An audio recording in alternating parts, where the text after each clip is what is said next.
Okay, no, just change that for a little bit. We're going to announce the teams first. Visiting team from New Zealand. Here we go. Starting lineup. Wearing shirt number 1, Tane Mumu in position 6. And shirt number 6, Ryan Early in position 9. Welcome shirt number 7, Oscar Clark in position 5. Shirt number 17, Trey Wildboar, DP. Shirt number 16, Leon Lum in position 8. Shirt number 9, Jaden Potts is position 2. Shirt number 10, Zah Shaw Wallace in position 7. Shirt number 14, Hapene Kumaroa in position 3. And shirt number 4, Aaron Golan in position 4. And the number 10 player in shirt number 5, Jaden Hitta. And your management team, head coach Stevie Deans, assistant coach Fergus McAlpine, and assistant coach Carl McElroy, team manager Margaret Marsh, and welcome team scorer Caroline McQueen. There we have our New Zealand Major Sox team. And welcoming our home team Australia, shirt number 11, Cody Smith in position 8. And welcome shirt number 14, Corey List, position number 1. Shirt number 6, Hayden Dobe, position 5. Shirt number 40, Aidan Champsney in position 9. Shirt number 2, Ethan Coffer in position 3. Shirt number 63 is Nick Gurman, playing position 6. And shirt number 32 is Mackay Taufa, playing position 2. Shirt number 5, J.Y. Thurston, position 4. And shirt number 28 is Lachlan Coy in position 7. And then we have Joel Burner in position number 24. Sorry, shirt number 24. Shirt number 82, Boston Lowe. Shirt number 9, Nick Crouch. Shirt number 8, Matt Bidwell. And shirt number 90, Oliver Stewart. And shirt 37 is Sam Seach. Management team, we have head coach Sunny Sunley and assistant coach Stephen McNack and assistant coach Joels McGovern and team manager Andrea Mainsfield. Physio Harry Pierce and staff is Michael Tethridge. Welcome to our 2 teams and our umpires. Let's not forget our umpires. On home plate, Darren Clark. First base is Gavin Shepherd. Second base is Trevor Murphy. And third base, Lance Brown. Our scorers for this game will be Lynette Lethart and Marie Byrne. Ladies and gentlemen, if we can please be upstanding for our national anthems.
check. Thank you, ladies and gentlemen. Tane and Cody, lead your teams to shake hands and return to the dugouts, and we'll get this game underway.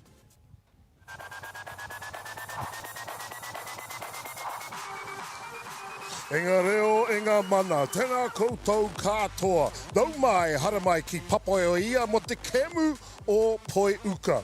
Uhi wero, hara mai te toki.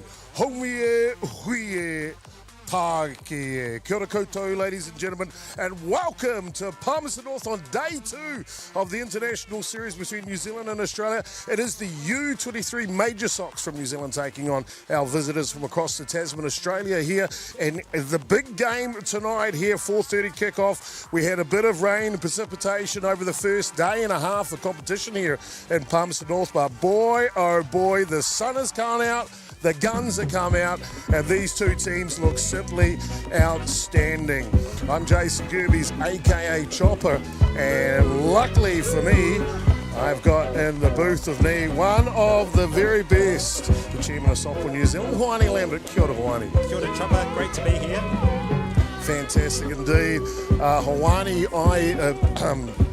New Zealand, Australia, always a fantastic feature, isn't it? It really is, and it's wonderful to see the Australians sending two of their international sides here, the under-23s and the under-18s. You know, the history between these two sides goes back decades. Some of the first internationals were played between Australia and New Zealand. And so it's wonderful seeing the Australians make their way to New Zealand. Of course, New Zealand teams are quite regularly across the Tasman, participating in various tournaments over there, but it's a bit of a special treat to have Australia here in Palmerston North. It sure is indeed, and as Australia come out of the dugout, let's set their fielding line up for you here because they are pretty slick from 1 to 9 out there. Starting at left field today will be Aidan Chamfries. Centre fielder will be Cody Smith in right field. Probably Chamfries was at right field, as Lockie Clough is out at left field for the boys from Australia. Hot corner third base now is Hayden Dobe, and shortstop today for the boys from Australia is Nick German. Apologies. Hayden Dobe, the big home run hitter, he was at third base. We mentioned already. Second base is Jai Thurston out of Western Australia, Perth. First baseman Ethan Goffer behind the dish. Doing the catching for the Australians is Mackie Telfer. And on the hill will be none other than the flying locks of Corey List out of Queensland. Offensively for the Kiwis tonight, it'll be Tani Mumu, the shortstop, leading off the fire starter. Ryan Early will be hitting 2 today. And then for me, it's Oscar Clark, Trey Wildbohr and Leon Lum, the power and the punch of this New Zealand squad, hitting 3 to 5 in the lineup. The young catcher, Hayden Potts, will be hitting 6 today. Zarshaw Wallace will be at left field in the 7 spot. Hapini Kumaroa is at first base, hitting 8. And rounding out the order for the Kiwis, second baseman, all the way from Wellington, it is Aaron Gollan. So we're all set with the two lineups. Your thoughts on the lineup, Swanee?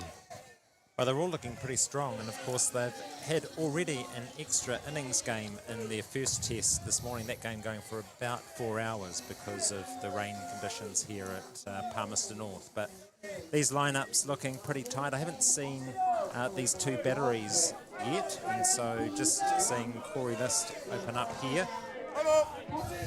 So all set to go. Play ball called by home plate umpire from Australia, Darren Clark. Hold on, here we go.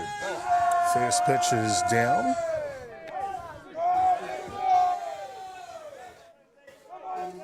Australia going with List on the hill, battery pairing with Telfer behind the dish.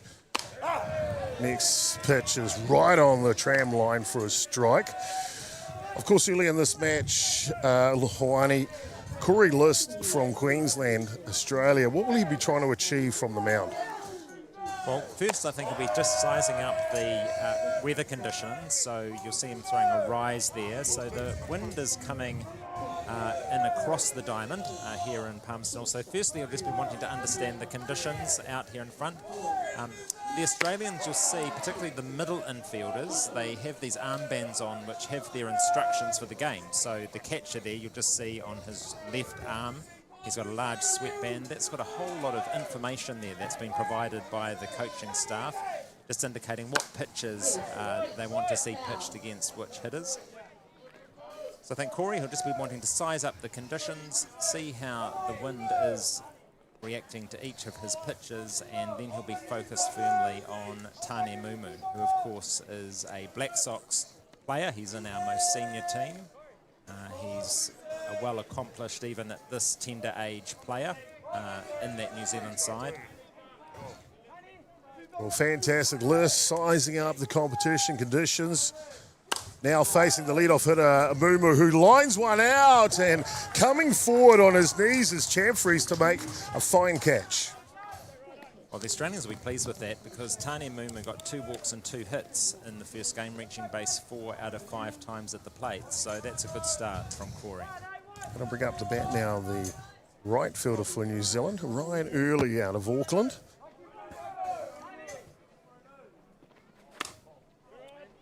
First pitch is down and inside.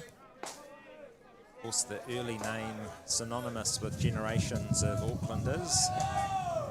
His grandfather Hilton, of course, a life member of Softball New Zealand, Auckland Softball, Ramblers Softball, and his mother Megan, of course, a strong supporter of Ramblers Softball and Auckland Softball. So I'll be very proud to see their child and grandchild here today. Fantastic heritage. And this one is down low. 2 balls, no strikes, the count now. Top of the first innings, just underway here.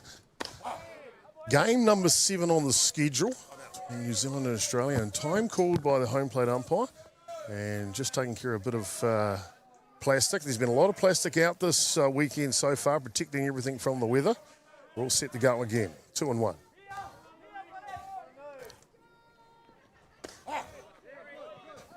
This one's outside. I might just double check that account. I think it might be full count now, 3-2. It is indeed.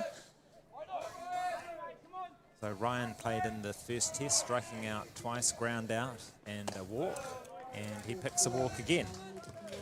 So quality at bat from the right fielder for New Zealand. Down to first base he goes here on the top of the first innings. I'll bring up the third baseman now, and if you ask me, one of the most exciting players that are coming up through the system, it is Oscar Clark. Oscar impressive in the first game, got on base 3 times, 2 hits. It's a nice drive out to shortstop.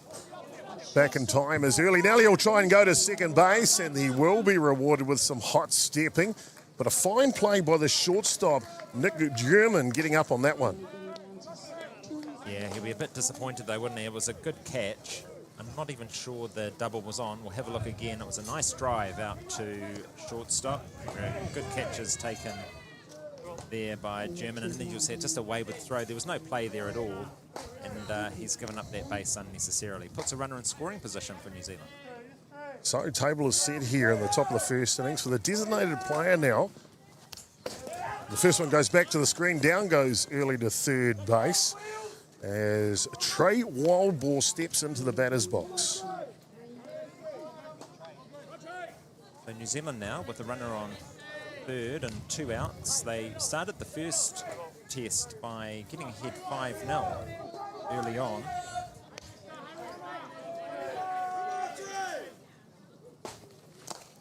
All down low, yeah, hot start in the earlier game over on Diamond 2 for New Zealand. And Australia, though, boy, they don't give up, do they? No, they didn't. They just kept on plucking away at that lead, and before we knew it, we were into extra innings, and then Australia taking the game in the 8th. This one just clipping the outside edge.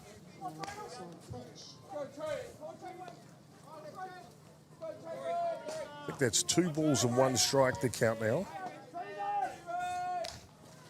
This one's inside too far, and Wildball, the designated player, will head down to first base. So the Kiwis have got him cornered here in the top of the first innings with the runners at 3-1. There you see list, and it's just, see his hand just flailing there, and it's almost caught the bottom of the bat, but it must have got some skin because Wildball has gone down to first base. So runners on the corners for New Zealand, 2 away. Big opportunity here already in the top of this match. And now they'll hand it over to one of Christchurch representatives, Liam Lum. Swings at the first pitch.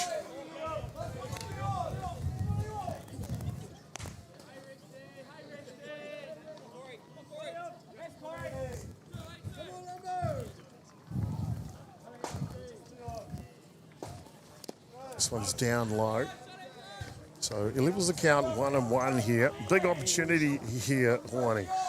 Yeah, there is, and just seem to get the sense that Corey is really struggling, and got a feel for the pitches. If there's one position that really feels the impacts of stop-start throughout the day, it's the pitching staff, and I wonder if we're seeing a bit from that. Little check swing, excuse me, and running catch. Oh my goodness, Hayden Dobe, check yourself out, kid. What a play to finish the top of the first innings, Wani. Oh, that was just brilliant, and he really needed to make that catch. We were saying Corey was struggling a little bit. Loose pitch, couple of walks, and boy, he really needed that from his field, and a fantastic catch there. So we're underway here in the big game tonight. U23 Major Sox taking on Australia. No score. Bottom of the first coming up with the rest of the lineups.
Jack Link's Jerky presents Hangry Moments.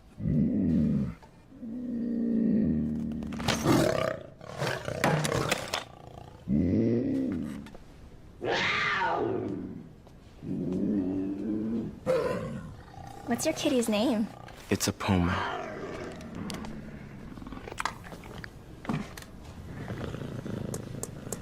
Thank you. Jack Link's Jerky, the protein-packed way to feed your wild side. Well, feed your wild side indeed here. Major Sox softball live from Papaia, Palmerston North, underway. Bottom of the first innings here. It'll be New Zealand taking the field. And defensively for them, left to right in the outfield, it'll be Zah, Shaw, Wallace, Leon Lum, and Ryan Early at right field for the Kiwis. Hot corner third base is Oscar Clark. Tani moves up the middle at shortstop with Aaron Gollan at second. Hapene Kumaroa, he's over at first base. Young Jaden Potts behind the dish.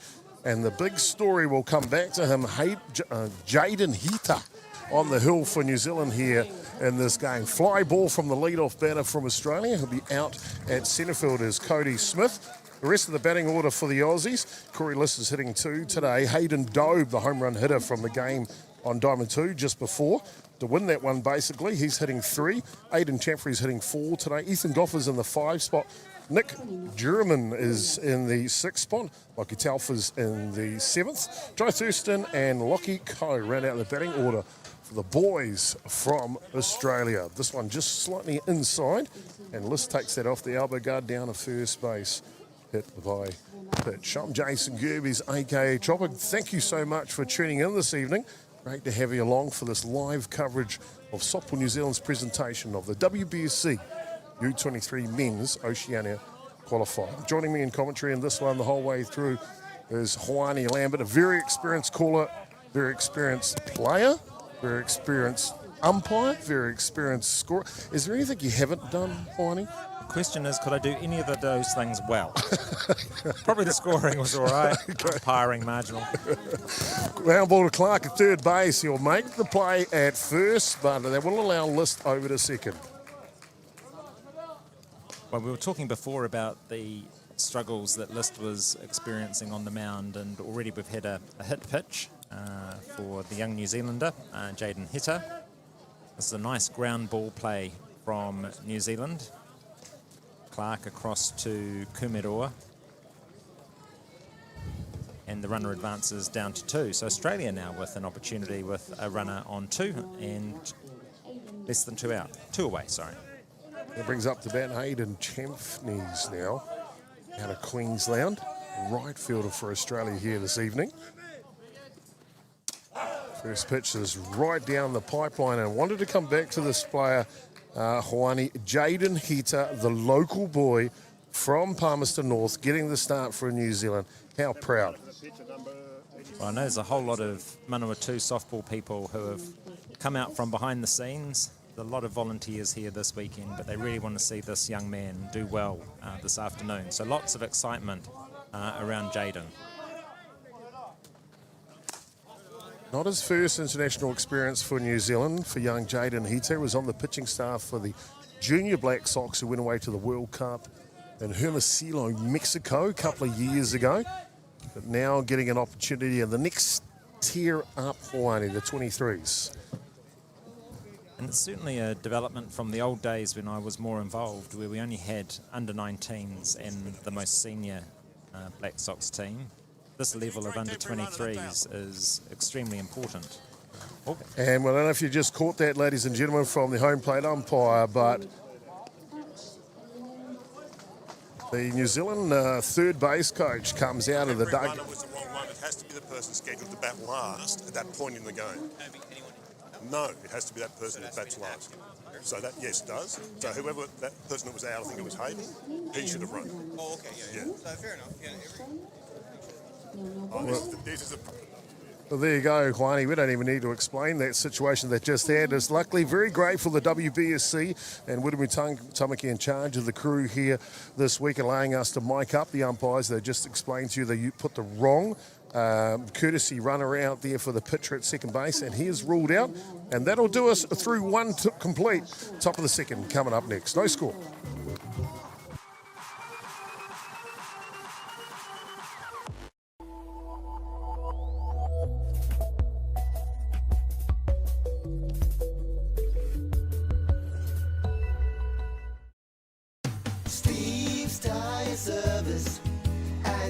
Being a Manawatū local, supporting our community is at the heart of everything we do. From the Aoranui Hospice, Just Silch and Replay connecting second-hand sports gear, we make giving back our mission. Thank you for all the great feedback with over 1,500 5-star reviews. It's a great reward for our team that their hard work is acknowledged by our customers. And now with the addition of Order Care, we're a one-stop shop. The team are proud to have grown alongside the community, and with your continued support, we look forward to the journey ahead.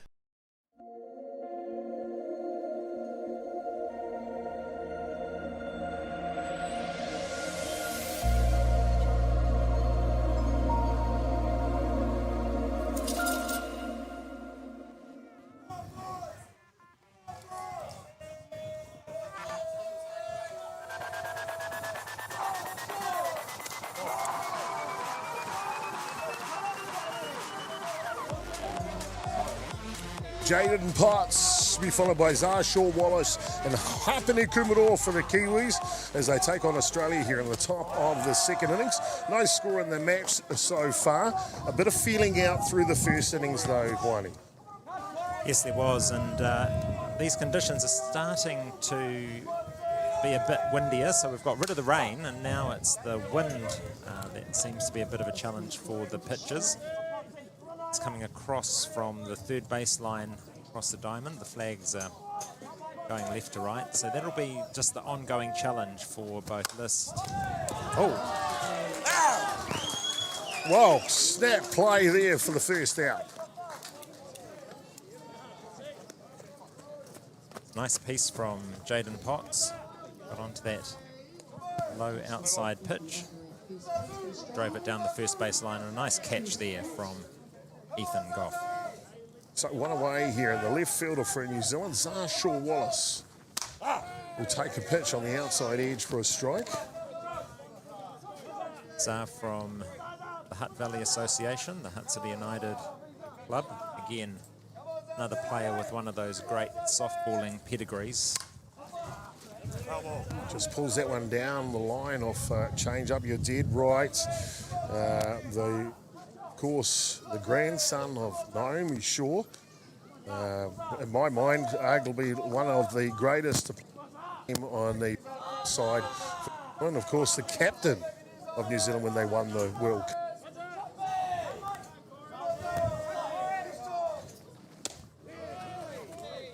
And he will go down on strikes as List pulls the string to get the second out. Yeah, Zard came into the game late in the previous game. Unfortunately struck out to end that match. Now another strikeout here to start off the second test. But I'm sure he'll be back later on in the game. Hapene Kumaroa now, first baseman for the Kiwis, takes the first pitch above the zone. That's what these tests are really about. They're about development. You know, these teams are not here to win this series. Tough play here for the shortstops. Going to transfer it well. And as you can see, that just slips out. But that's not an easy play to make. No, and it's not easy when you lift your head like that. So the ball hadn't gotten into his glove. And if we see it again on the replay, he's going down to collect the ball. And he just lifted his head at the last minute, and unfortunately it just meant that he didn't see it all the way into his glove, lost control. That's the second error, though, for German. So Kumaroa down at first base. The young, excitable left-handed Aaron Gollan now. First pitch just can't connect. But boy, oh boy, if this kid puts the ball on the dirt, Hawani, he is quick. You see the Australians just going low and outside on the left-hander. And this one's punched over the second baseman. Looking to go coast to coast. Kumaroa and the Kiwis with something cooking in the kitchen here in the top of the second innings. Well, Gollan picked it. Should have gone outside and it didn't. And he was able to bounce the ball over a shallow second base who'd come in for the slap. But the conditions here just improving to the point where the ball goes over the second base's head. There you see it. And just dribbles out to right field. So a great play there from Gollan. Top of the shop now, Tani Mumu. Table set for him. Rise ball out of the zone. Might just take a quick moment now, Hawani, to make a mention for this ground crew here at the Palmerston North Softball Association.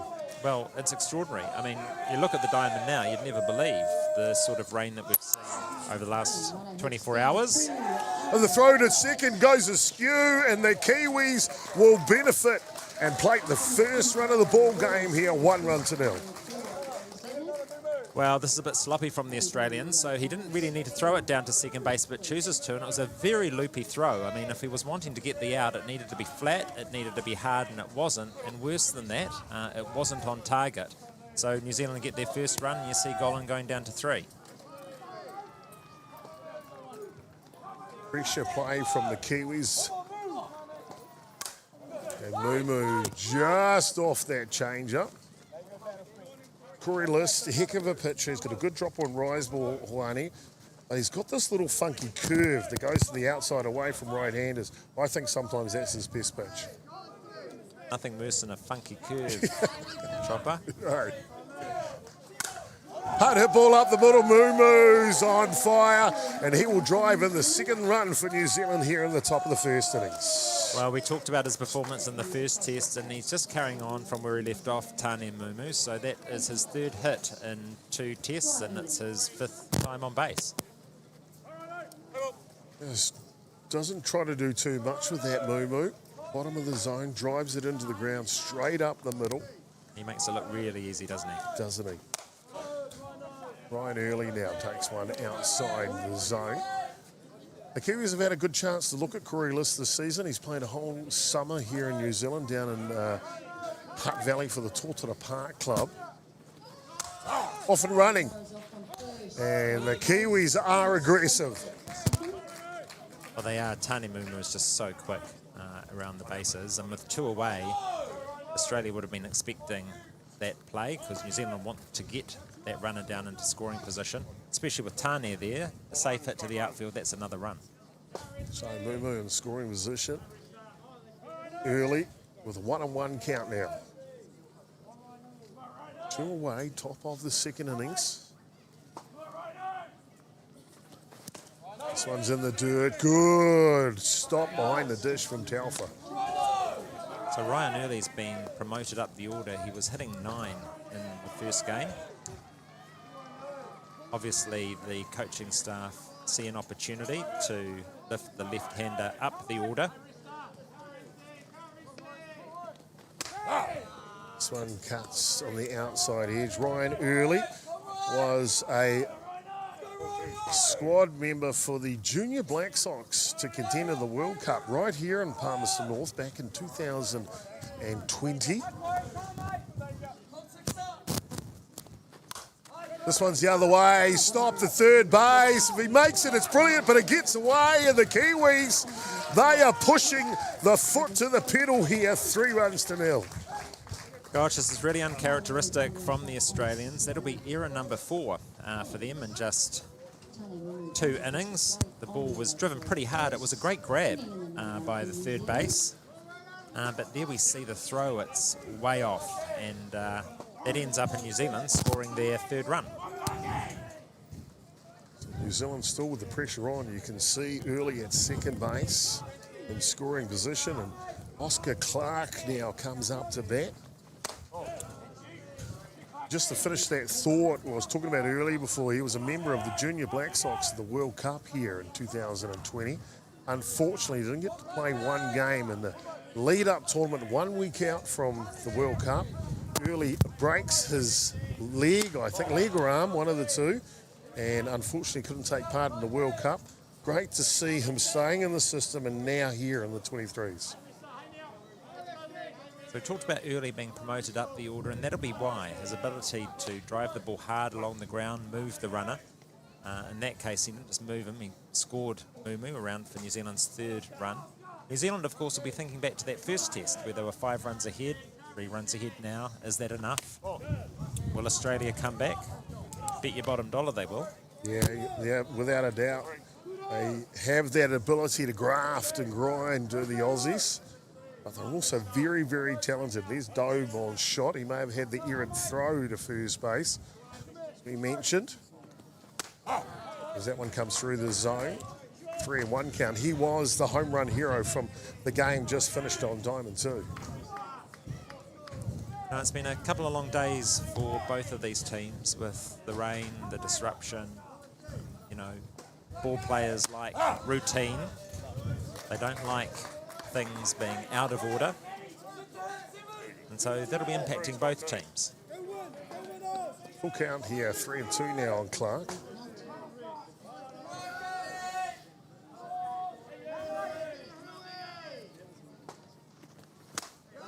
And Liz rears back. It says enough, you Kiwis, in the top of the 2nd innings. But it's not before Tani Mumu and Ryan Early find the secret potion. And they apply to push in 3 runs here in the top of the 2nd innings. More action to come live from Papoia in the U23 Men's Oceania Qualifier when we come back.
Well, welcome back, ladies and gentlemen, to Palmerston North here, and the match-up, U23 men's softball between New Zealand and Australia. It's bottom of the 2nd innings. New Zealand's just struck with 3 runs in the top of the 2nd innings with a couple of hits, a couple of errors, unfortunately, for Australia, but some fantastic pressure in the base running. The Aussies will set up Aidan Champneys, Ethan Goffer and Nick Gurman 1, 2, and 3 here.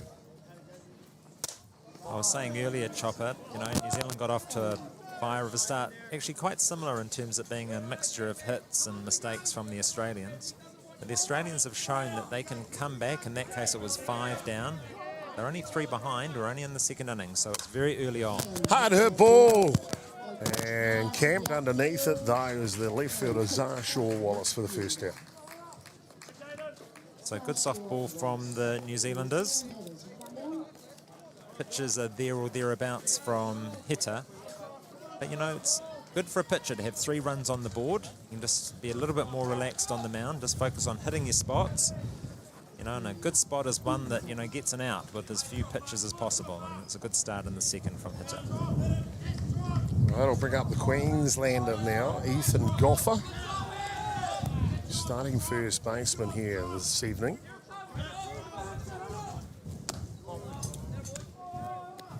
Can you say Queenslander again for me? Oh, hey, high five. That was really... Yeah, let's... It's your Australian coming out. Oh, I can't wait for State of Origin. Boy. Boy. Yeah, fantastic indeed. But Golfer, of course, he comes from a family, 5 sons. 4 of them have played high-level softball for Australia. You know, we know softball in New Zealand to be a whānau sport. Yeah. And we've actually had quite a few New Zealanders who have played to quite a high level move across to Australia. There's a number of softballing families in Australia who originated from here. It's interesting, I took a mate of mine, coach in Queensland, and because there's so many of these golfers, they had a saying for them. They said, what's the saying? The saying is,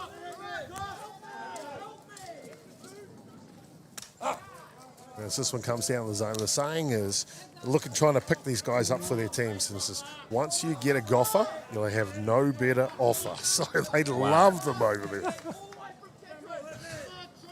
At least it's a compliment. Yeah, 3 and 1. Yeah. This one through the zone, fills the count up. He's quite the character too. I caught up with him last year. The Southside Stingers brought a team over to play in New Zealand. And yeah, I got to catch up with him in that. Very funny young man. This one's down low and very patient as well as you head down to first base with a walk.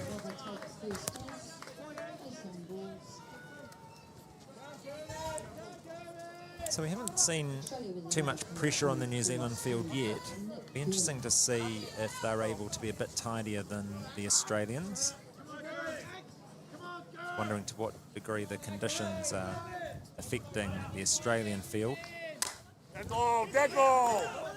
had that one called nice and early by home plate umpire Clark. Dead ball in the box. I wonder if we take an opportunity to introduce our umpires for our viewers out there today. Yep, got Darren Clark on the plate. First base, Gavin Shepherd. Second base, Trevor Murphy. And a local umpire from Wanganui, Lance Brown at third. So fantastic to have those umpires or kaiwawal in their service to our great game here in Palmerston North. Jaden Potts there, I don't know if you noticed on that last pitch, is a drop ball short hands him.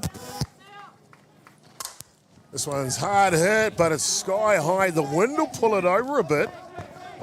And the centre fielder, boy oh boy, that is textbook two-handed from Leon Lum. Certainly is, and it's good to see the fly ball. And again, the wind would have been a bit of a worry for Lum, but nicely taken, as you say, Chopper, 2 hands. That's what we like to see. You can see in the back of that shot, the flags flying, 19 degrees Celsius here locally. And there is a slight breeze, 18 kilometres an hour coming in from the west. And that it seems to be picking up a little bit, but I'm quite happy about that because as long as it blows the showers away, Wahanu. That's right. Look, I don't want to count our chickens, but I think we're going to be all right for the rest of today. Check swing. This one goes foul off the bat of the catcher, Mackie Telfer. So 2 strikes on him now.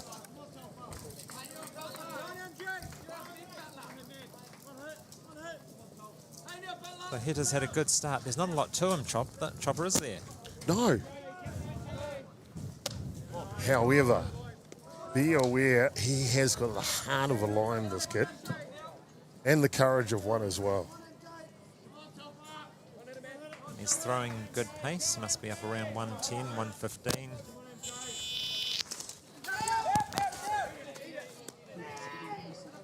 It's possibly the first mistake we've seen from the New Zealand field, a pass ball. Yeah, well, I was just going to say before, though, and I don't know if we'll get a replay of that, young Jaden Potts, and he is young, getting a great opportunity here in this team. He's got the ability of drop down to block the ball well with his body. Oh, a good setup and a frame job to suit. Potts on cue as the Kiwis will leave one stranded for the Aussies at second base. And we're all done for 2 complete. New Zealand leading 3 runs to 0.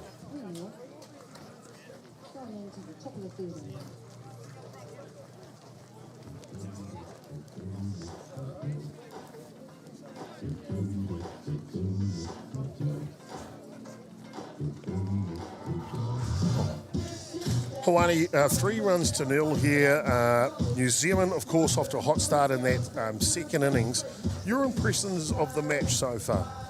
Well, it's New Zealand, really, who are creating the opportunities. They are in the heart of the action.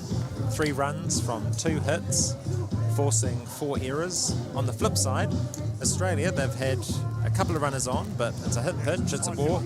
They really haven't forced the field to do any hard work, just 1 ground ball. So at the moment, you'd have to say that New Zealand are really dictating the flow of this game. So, opportunity for New Zealand to try and keep that pressure applied here. And they're going to try to do that through their designated player, Trey Wildball, the centre fielder, Liam Lum, and catcher, Jaden Potts here in the top of the 3rd innings. So New Zealand will want to continue to apply the offensive pressure. 3 runs in their last turn at bat, so they'll be wanting to at least get runners on, if not add to the total. It was a good reminder, Chopper, about Corey having spent a bit of time in the Hutt Valley this year. So, you know, the windy conditions are not going to be too much of an issue for him. He'll be quite familiar with those. Yes. It's just the wet. It's been a pretty dry summer, even in the Hutt Valley, Chopper. Oh, it's been fantastic.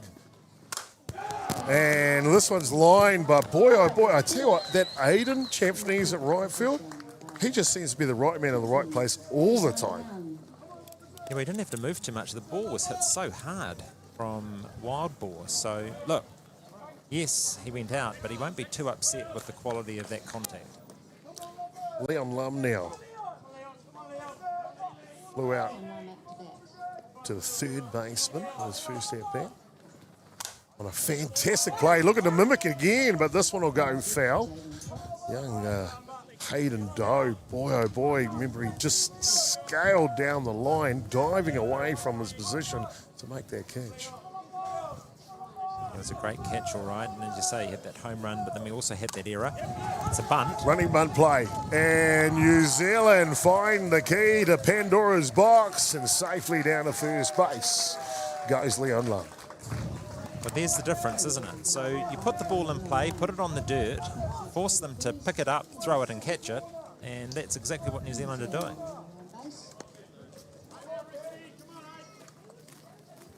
So with one away here, Stevie Deans' men, an opportunity again in the 3rd innings.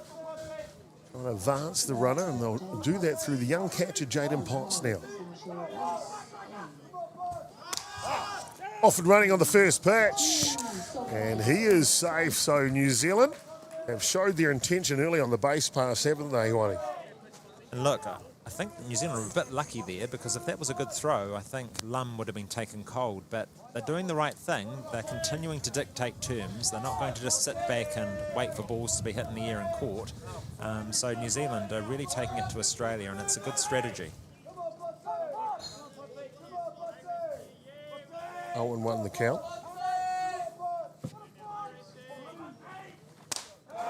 This one's up top.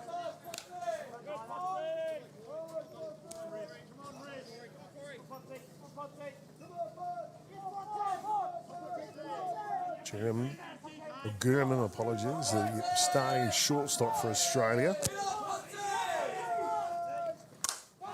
Hard hit ball. And guess who's there again? Champneys, but the runner will tag up and at least advance to third base. Nice contact again from Potts, but a good catch there from Champneys. Didn't need to move too far at all. It was hit deep enough, though, to allow Lum to go down to 3 on the catch. 2 away. Zarshaw Wallace now steps in. This one just grooves on the inside edge for a strike. That's good from Shaw Wallace. So he's had a couple of strikeouts. I'm pleased that he didn't go after the first pitch. Just get a bit of a feel, settle down in the batter's box. An opportunity here to score with 2 away in the top of the third. This one's up top. Why do you want to get your thoughts on New Zealand's coaching strategy here? So normally you might find a head coach out at third base. Stevie Deans is no. I'll stay in the dugout and manage from here. Carl McElroy is down at third base. Fergus McAlpine at first. So more like maybe a Major League Baseball style management. Yeah, it's very baseball-like, isn't it? Yeah. You see the general manager kind of sitting in the dugout, observing things. I think it's a good plan, actually. Same. It's a good approach. Particularly when you've got a couple of assistant coaches, you know, being able to sit back in the dugout, just think about the game more broadly rather than being in every play like you have to be when you are coaching on the bases. So I think it's very sensible. So 2-2 the count here. Wallace pulled down the line through the 5-6 hole he goes. And a sure thing, Shaw Wallace adds to New Zealand's scoreline now 4-0. Well, that's just fantastic from Shaw Wallace. So the disappointment from the previous game, striking out to end that game and New Zealand losing by 1, comes back, strikes out again, then in the third inning with a runner on 3, comes up with the hit. Great stuff for the youngster. Adapt, improvise, persevere. All great characteristics of great athletes. As this one goes line down the line. Hapine Kumaroa now. Again, whakapapa. So Kumaroa, son of Jason Kumaroa, son of Shah Powaka, nephew of Nick. Fantastic Canterbury softball pedigree. Just sheer experience. All of those people you mentioned have represented New Zealand at the highest of levels. And Kumaroa blasts one, looking at trouble, but the left fielder, Lachlan Clough, with some good footwork and technique, secures that one to make it look easy. So we're all done through the top of the third innings, but it's not before a sure thing. Zarshaw Wallace drives in 1 for the Kiwis, 4-0.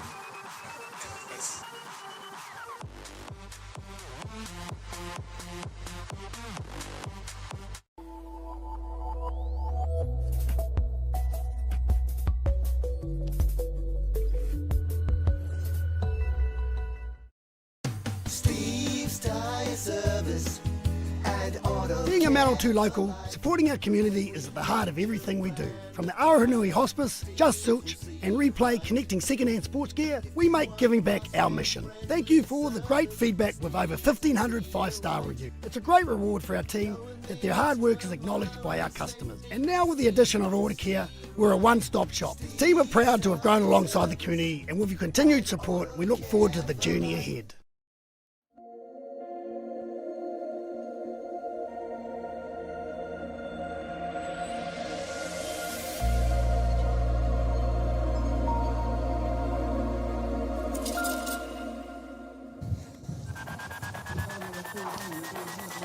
Bottom of the third innings and a hotly contested matchup here. U23 men's international softball live from Papaia, Palmerston North here this evening. The Kiwis, New Zealand taking on Australia. New Zealand just struck for another run in the top of the third innings. They lead 4-0 at this point, and Australia will send up 3 of their best. Jai Thurston, Lockie Coe, and top of the shop, Cody Smith, 1, 2, and 3.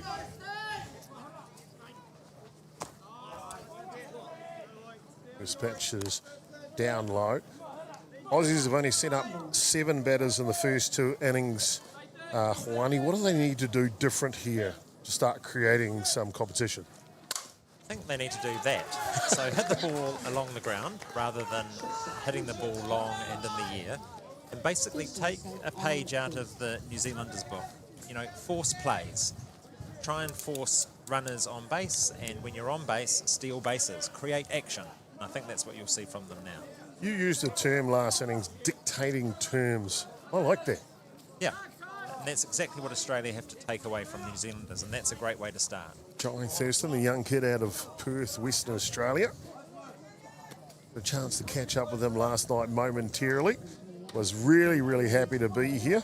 And we've seen a few Kiwis over in the last winter. We've got a few Kiwis going over again this winter, so good teammates, he believes. Lockie Colquhoun now, the left fielder. Off and running is Thurston, and he is around the back door.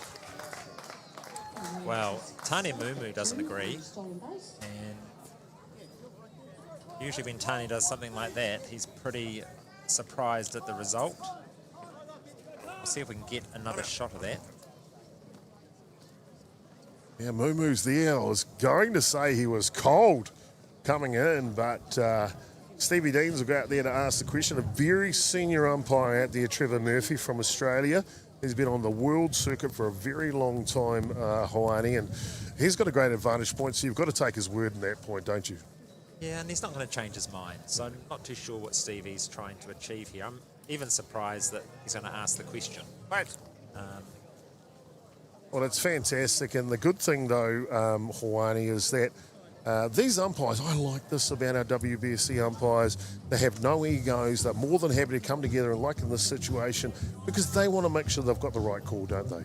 Well, that's right, and the way they're trained is to make sure that they're not the centre of attention, that they're here for the players and for the game. So, you know, umpiring at this level, you do see it, and the call, though, isn't changed. There you go. Thank you for the consultation, Trevor Murphy and the rest of the lads out there in the blue crew. And he is safe. So Thurston slides in the back door into scoring position. 1-1 the count now. That's what we needed Australia to do. So they got on base with the ground ball, they stole a base, they forced a play. Now, New Zealand could have really have taken their wind out of their sails if they had have caught that runner going down to 2. It was a close play, but Australia are doing everything right, but they're still chasing 4. This pitch outside.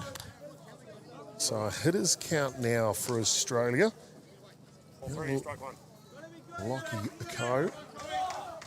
Potts and hitter, they're really working the outside of the plate, and they haven't been very successful, so they might need to rethink the zone for the Australian umpire. Pick off back door. And Thurston is just back in the nick of the time. Same time, though, that pitch was outside. Have a swing. And no swing on the outside pitch. So Ko will go down to first base with a walk. So it's a single to left field and a walk on the first 2 batters here in the bottom of the 3rd innings. Australia maybe dictating terms. Cody Smith now. So top of the order now for Australia.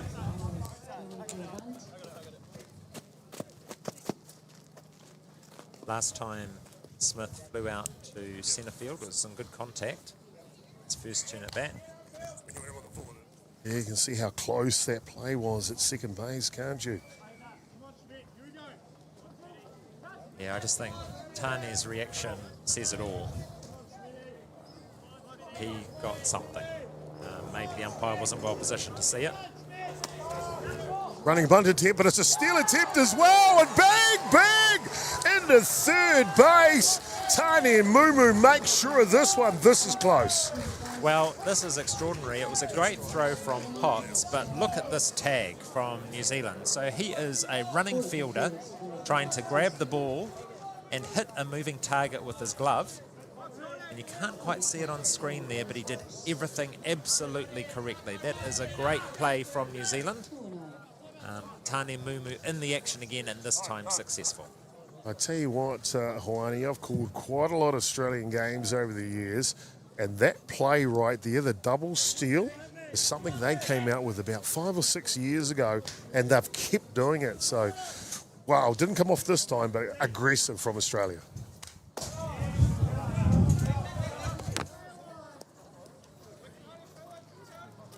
Aggressive from Australia, but also great defence from New Zealand. So, you know, the pressure's being applied to New Zealand, but they are responding. They are responding with a couple of great plays. Yes, it might have been close. Australia might have got that stolen base down to 2, but it was still a great defensive play to put the pressure on Australia. Change of pace, got to come forward, does Early. He does. The runner is tagging, but he will respect the power of Early's arm and almost gets picked off at second base. Wow. And I'm not too sure the umpires were ready for that. Lance Brown did make a call as we see the fly ball. So Smith just reaching across. It was a one-handed contact in the end, and a great play here from Early going straight into 2. And we'll see it come in pretty close, but safe.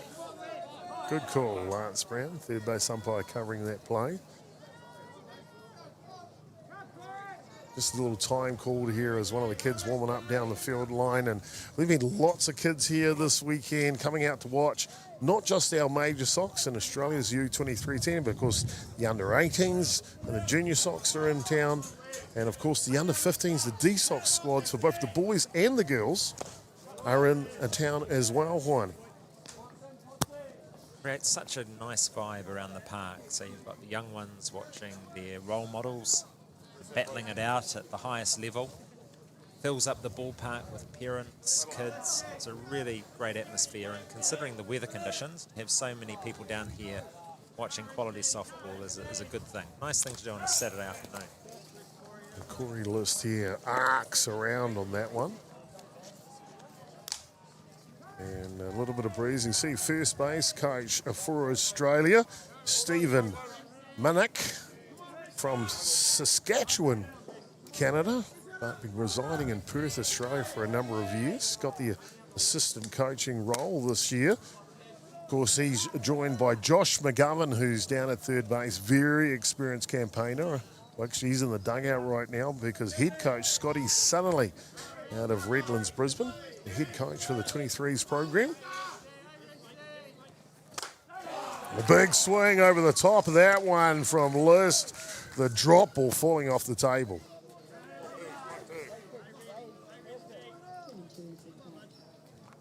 Just looking at the previous game, Chopper, and New Zealand only had 1 error in that game as well. This game, no errors. Australia 5 in the first game, 4 already in this game. And we have a saying in softball that offense wins games, but defense wins championships. And you just got to think, gosh, if New Zealand can continue the performance in the field that they're showing in these first 2 games, maybe that's the thing that will see them through. Defense wins the championships. Runner on 2 away. And here comes the 2-2. Slow grounder, but goes foul to the right side. Nothing better than a well-executed double play. We already saw a fantastic dive from the Australian third baseman running away from his position to make the final outs. The first innings.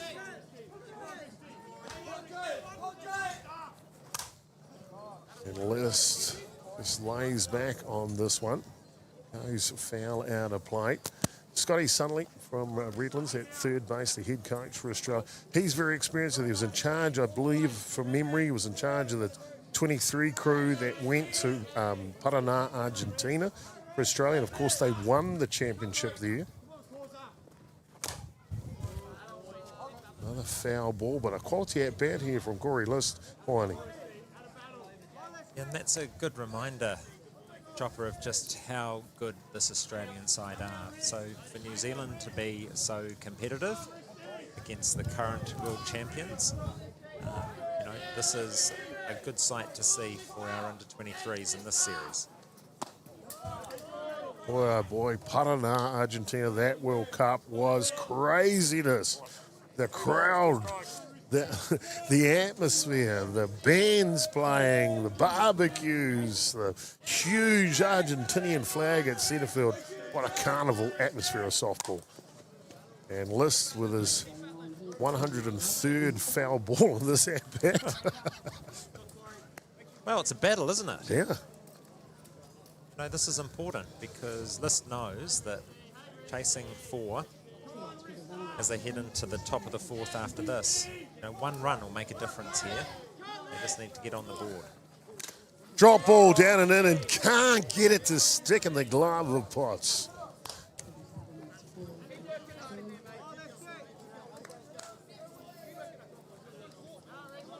Jaden will be kicking himself that he wasn't able to hold on to that one. It would have been a great foul tip to hold on to. This one's outside and List is rewarded. He'll head down to first base. That is a quality at-bat. Certainly is. And it brings to bat Gerbes from third base. Of course, he had that king hit that won the last match for them. Something similar here, Chopper, would be interesting. Well, he's got the ability, that's for sure. Jaden Heta, 2 away, just 1 more to get out of the innings. And he starts with 1 down the tram line. Sounds a little bit better from Heta and Potts, so not trying to get the strike call too far outside the plate. Got to make sure they keep that outside strike low. Hard hit ball, Moo will make that one look easy. And they'll take the option of going to third base for the 3rd out. And maybe 2 walks issued in the innings. And about 82 pitches thrown to Corey List. But it's no score. The Kiwis are happy. 4-0 they lead. Top of the 4th coming up next.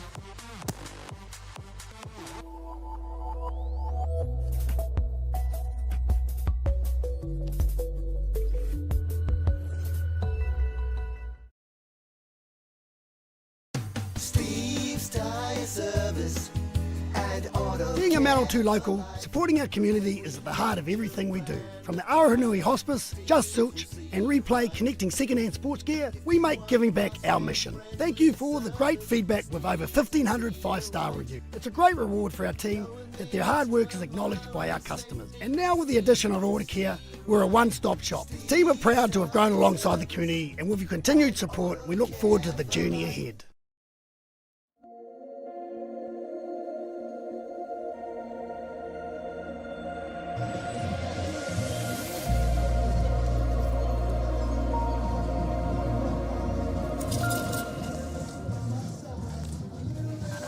Well, international softball here from Papaia, Palmerston North and Manawatū, the middle of the North Island of New Zealand. And we're up to the top of the 4th innings. The Kiwis struck first, the top of the 2nd with 3 runs. And then another one in the top of the 3rd. They lead 4 runs to 0.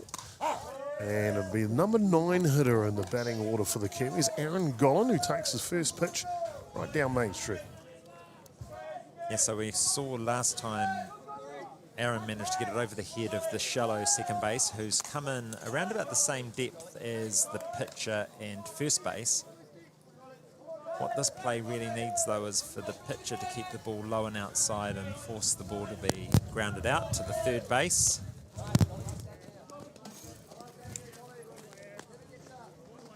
I mentioned in his first at-bat, this kid, when he puts contact on the ball, he's lightning quick down the baseline, and he's got the nod. He is very young, is young Aaron Gollan.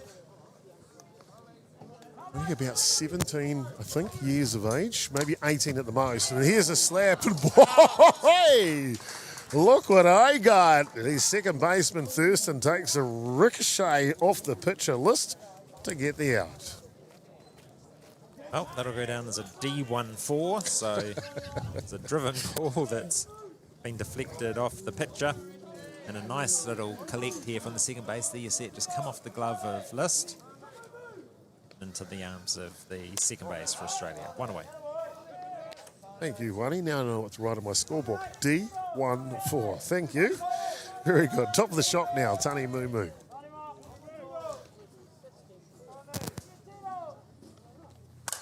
Hard hit ball. It'll go foul down the line or level the count 1-1. So Tane Mumu, one hit from 2 turns in this game. Got on base 4 times in the previous game.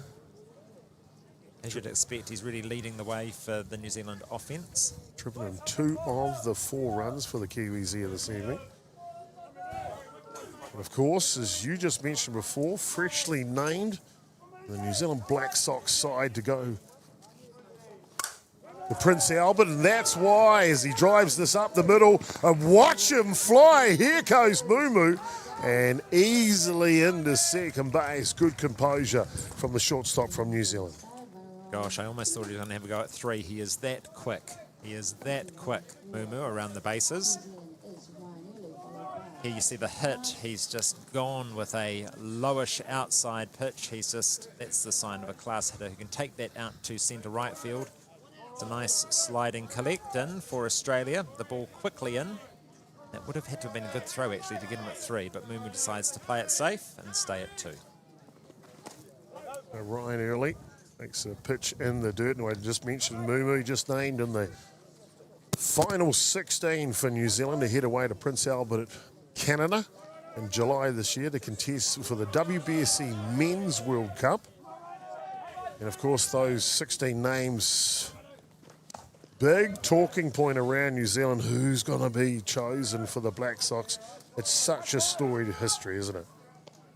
It is, and you know, another great story yet to be written in Canada this year, and I think the team have everything required to be back on the podium. And I know that it's not just my best wishes, but the best wishes of all softball fans here in New Zealand. They do well, and I'm sure they will. Carl McElroy, third base coach for this major Sox. He'll be watching the Black Sox in July with optimism. Good pitch by List on the outer edge, levels the count. So unlike Golan, Early is a true lefty in that he will stand and hit the ball hard. Last time got on base on a erred throw, and before that a walk, so he's already been on base twice in this game. Little late drive, will it find some grass? It will, and now Mumu is off. He will score with ease. Early will skid on around. It's a stand-up triple from the Aucklander. Ryan Early as he plates the 5th run of the ball game for the Kiwis. Well, it was good contact from Early, but it was just a bit odd. It was almost like the Australians had misjudged it. Centre field seemed to be ambling over quite slowly. We'll see if we can see it here. It's a nice drive from Early. You'll see the pitch. It's a rising outside pitch. He just goes with the ball out to left centre. Well, it might have been a bit harsh, but certainly misjudged in the collection of the ball. And what should have probably been just a 2-base hit has turned into a 3-base. Mumu was tagging up on that play at second base. Still scored with ease. So New Zealand strike for another run here in the top of the 4th innings. Only 1 away. Now Oscar Clark has an opportunity with his countryman only 60 feet away.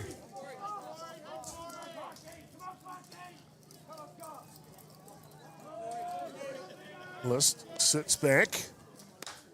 Low lifter is low though, so back-to-back balls here. Clark is patient in the box, isn't he? Yes, he is, and he had a nice drive in his first turn at bat. We're wanting to make up for the strikeout, his last turn. Taking all the way on that pitch, so hitters count now for Clark. Down in the Mount Albert Ramblers softball club in Auckland. This one skids away. Here comes Early. And he will score. New Zealand are driving, definitely dictating terms. 6 runs to nil here in the 4th. The Australian didn't even appear to be that interested in covering home plate, so I'm not too sure what's going on. But New Zealand now have their 6th run, and Australia have to be careful here because 7 runs, of course, in 5. Not that we should be saying things like that at this stage as New Zealand supporters. And off and running, New Zealand have stolen every base that's been on offer in this match through the first 4 innings. Yeah, they're continuing to be aggressive.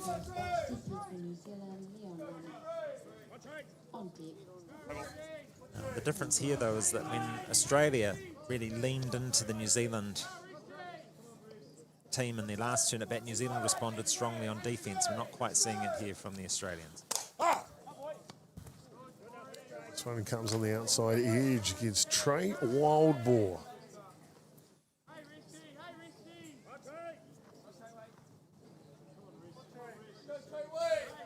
In the hole now, 0-2.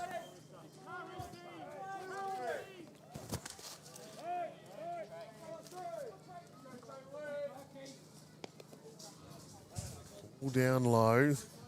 Things, I think that last pass ball and just the last few moments in this game just feels like a little bit Australia have taken their foot off the intensity level. This one fouls back. Feels like they need something to fire them up, Wani. Yeah, it's really, really strange, isn't it? You know, and even just throwing the ball back to the pitcher list and it kind of dribbles on the ground, and it's very untidy. It's unlike the Australians. All high. Just watching the body language of the Australian coach in the dugout off screen here at the moment as we see Trevor Murphy there from Australia. Arms across his chest. I'm sure the mind is debating things. 6 runs so far. Slow roller the other way. Goffer will take care of that, but Clark will advance to third base. Yeah, not the easiest of ground balls to collect for Goffer, but he does a good job, gets his body in behind it. Oscar Clark goes down to 3, got 2 away, Chopper. Here on the replay, it's a low outside pitch, which Wild Ball goes with. Rise ball well out of the zone against Leon Lum now. Trying to convert another run here. Already converted 2, the Kiwis.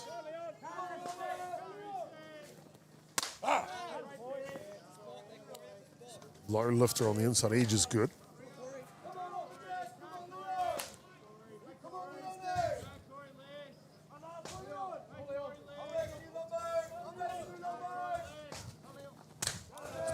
Rise ball out top.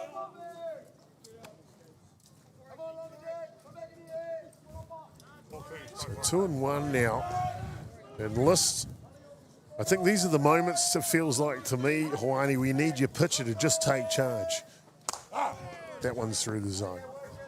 Yeah, I'm just wondering what the Australian strategy is here with their pitching, whether they decide to protect their other pitchers and not show them, given that they're 6-0 behind. This one fouls off. Of course, it's a 5-game qualifying series between New Zealand and Australia. 2 games. This is game 2 of their schedule. They will play the 3rd match at 7:30 tonight. They do have someone warming up in the bullpen. Hard hit ball. Will go foul down the right side. Joel Byrne is loosening up in the bullpen for the Aussies. Just prior to the game, Chopper, there was a lovely, quiet, private function for...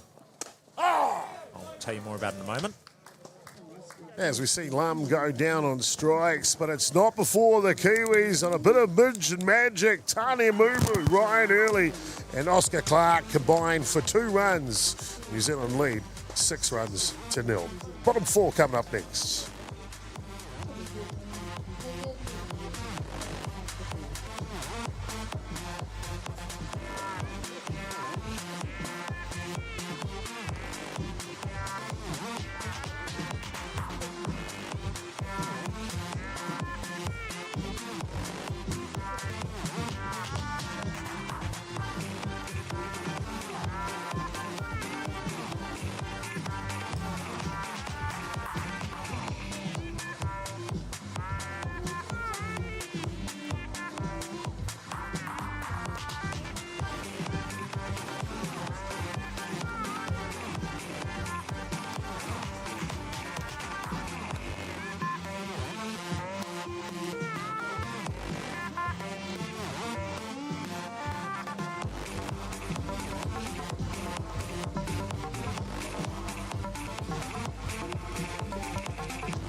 No mai, hoki mai, welcome back to Papaia, ladies and gentlemen. It is international softball here at its best. U23 men's division. And New Zealand leading 6-0 on the back of Jaden Hita, the local boy, the Manawatū boy on the hill for New Zealand. Australia will send up the right fielder Champneys, first baseman Goffer, and the shortstop Gerbes. 1, 2, and 3 here in the bottom of the 4th innings. And thank you for tuning in, ladies and gentlemen, across Aotearoa and the Motu, New Zealand here, but of course our friends across the ditch in Australia. I'd like to welcome you into this evening's broadcast, well, this afternoon's broadcast for them, I suppose, over in Brisbane, Sydney, Melbourne, and Perth, and the rest of that great country of Australia. Joining me in commentary in this one, very privileged to have the chairman of Softball New Zealand, but also I mentioned all of those jobs he's done over the past. We've got to mention international broadcaster as well, Hawani Lamb. Wow. Hey, Chopper, you didn't tell me this was going to Australia. Yeah, we like our friends over there. My husband's Australian, so I don't mind Australians too much. Now I have to take back all comments that have been critical of Australia. And a hard hit ball to Mumu, and he backs up and plays that one perfectly for the first out. Well, they've just been extraordinary in the field, New Zealand, and led by that man, Tane Mumu. That was a tricky ground ball, hidden hard. He had to go back slightly, had to get the ball across to first quickly, but a great play. So, good way to start the bottom of the 4th.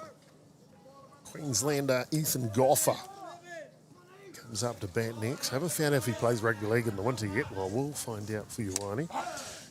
So, are you a Maroon supporter? Oh, yeah, 100%. Oh, same. Yeah, without a doubt.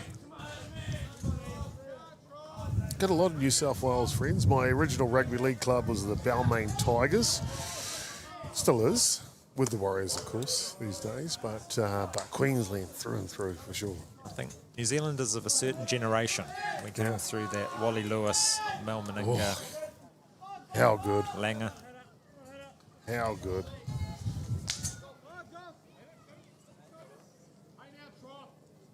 I had the pleasure of living in Brisbane for a couple of years, way back in the day.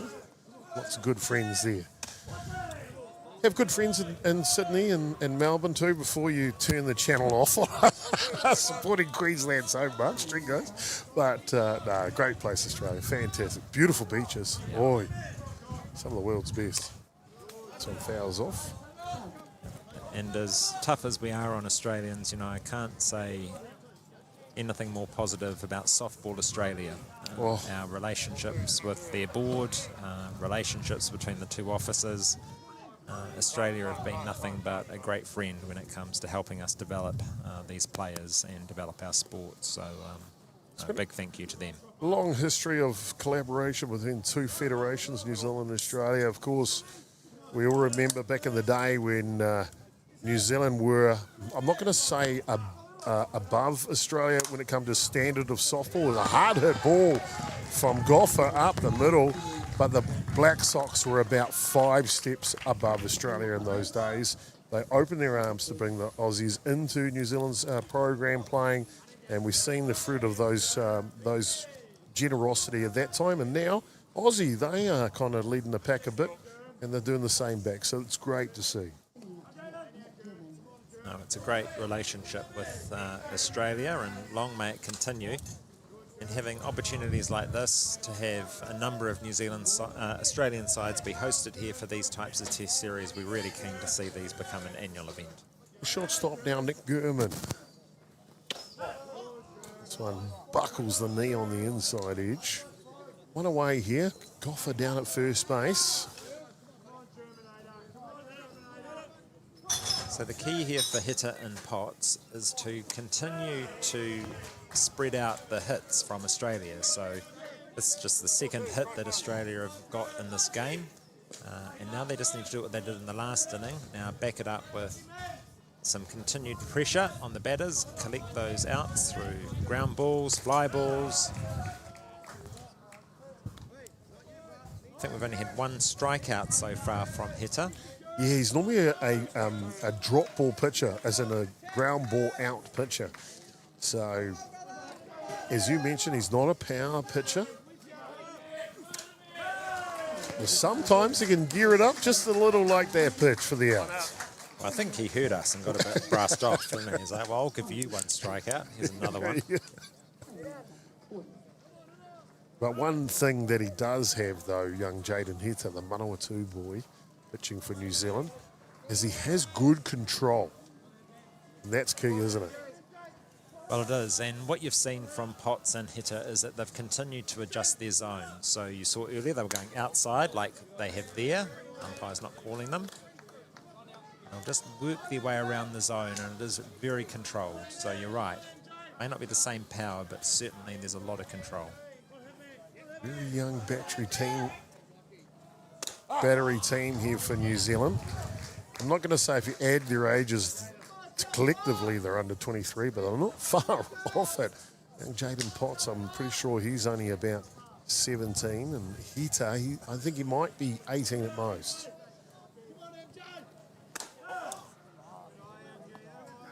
The outside edge.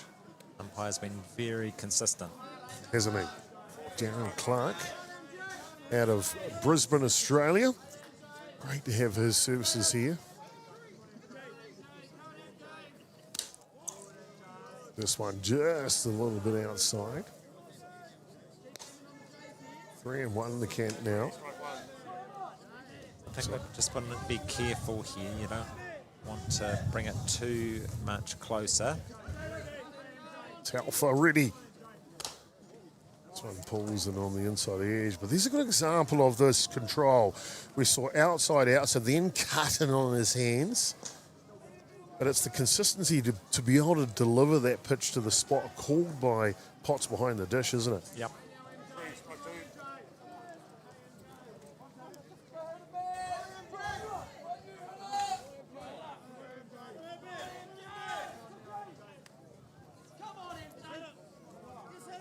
Working the inside this time. Let's call him Nostradamus here. Whitey Lambert picks it before it comes. I like it, Whitey. I like it. Mind you, you've seen the odd pitch come down, my friend. It's the positioning of Potts. Telfer's got good fast hands, so they'll have to be careful. They're going to bring it in like that on the hands of Telfer. He's got quick reactions. He's turning on that inside pitch quite well. This time outside. And it's called. Bang, bang on the outside edge. It's called indeed. And it's back-to-back strikeouts from from young Jaden Heta. He's only got one strikeout. Okay, watch this. Bang, bang. 3 now, and Australia is still scoreless through 4 complete. The Kiwis in charge, 6-0.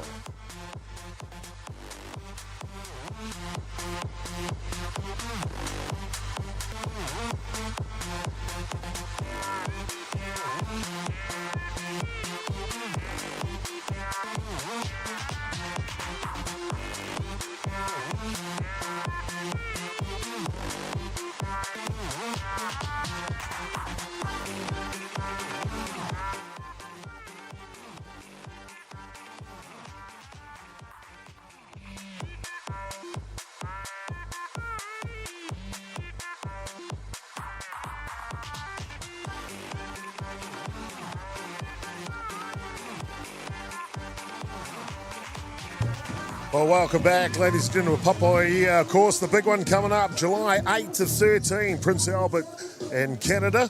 The WBSC Men's Softball World Cup will be hosted, as you can see, the 16 men from New Zealand, Daniel Chapman, Rona from North Harbour, Liam Potts, the pitcher from Canterbury, the catcher Bishop from Wellington, Watts, the catcher from Canterbury, Gibson, Reimaki, Makia Matakatia, the 2 Evans brothers, Tani Mumu, who's out here today, 2 Anokas, Thomas and Ben, Riley Markia, Hohepa Monk, and Te Kirika, Cooper, Nicola are the big 16, Hawani. Well, there's a medal. You look at that, you think that's got to be a medal. And wonderful seeing Dan Chapman in that team, exactly what the New Zealand team require, that experience, that speed on the mound. I think they're going to do some great stuff. And Tane Mumu, aren't we just honoured to have him playing in this game today? And you can just see in the quality of his play there at shortstop why he's been selected in that team. So we wish Thomas Markier's men, the New Zealand Black Sox, all the best as they finalise and finish their preparations before heading offshore, I believe, for a few weeks campaign leading up to the World Cup in July. And I'm sure plenty of the Kiwis that are watching today have booked their tickets to go over and support the men in black. Jaden Potts will lead off here in the top of the 5th innings, be followed by Shaw Wallace and Hapini Kumaroa, 1, 2, and 3. Jaden will be pleased to see his brother Liam being selected for the senior side. Well, he's really come on, left-handed pitcher, Liam Potts. And we've always had a good lefty in amongst our pitching staff. Heine Shannon, one of the great ones over the years. Now Liam Potts. And he's only young too. He's a young 20s age group type thing. But boy, oh boy, he is a workhorse.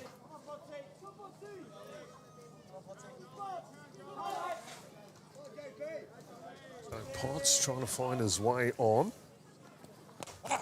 And a pitching change for Australia into the ball game. We mentioned him warming up earlier. Joel Byrne will come on and relieve Corey List on the hill here in the 5th innings. So 6 runs, the number, 5 innings, the duration. Hard hit ball, and boy, oh boy, that's 2 of those to Goffer off Potts.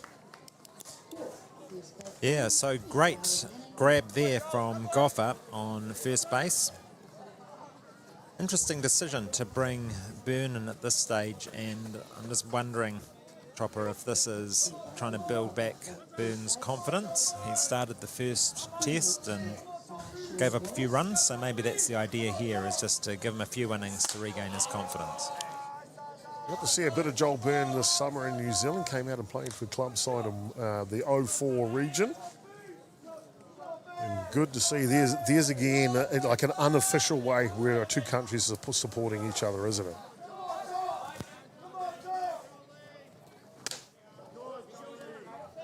Rise ball, and Byrne just looks like he's maybe got a kilometre or 2 more of pace on the ball as well, Barney.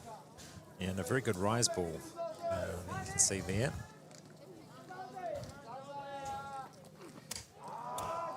Tries to groove that outside corner. This one just a little low. And Zara will just be wanting to continue on from where he left off in his last turn at bat. A nice hit to left field to score New Zealand's 4th run. This one is good though, right at the very bottom of the zone.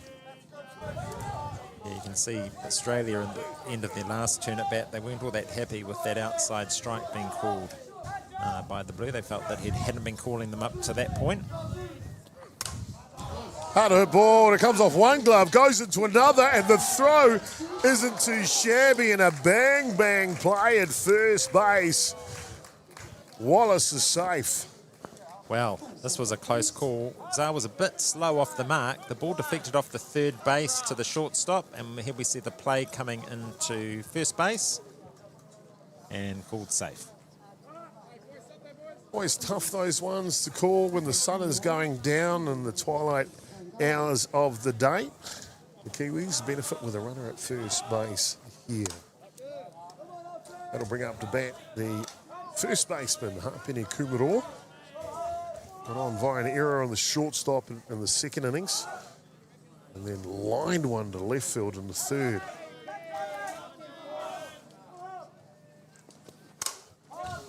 This one's off the glove. Can he beat it out? A spike throw, and the Kiwis with a little bit of fortune here in the top of the 5th innings.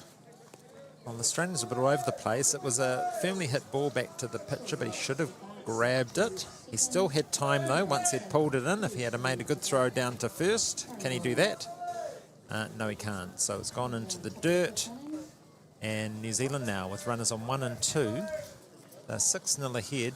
An extra run here, and who knows what could happen. Could have an early finish. Top of the 5th innings, of course. 7 after 5 invokes the run rule ahead rule. The Aussies got to contend with Aaron Gollan first.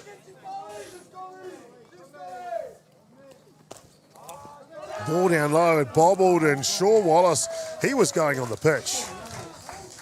Yeah, that was a steal call, and I think it just caught Australia out.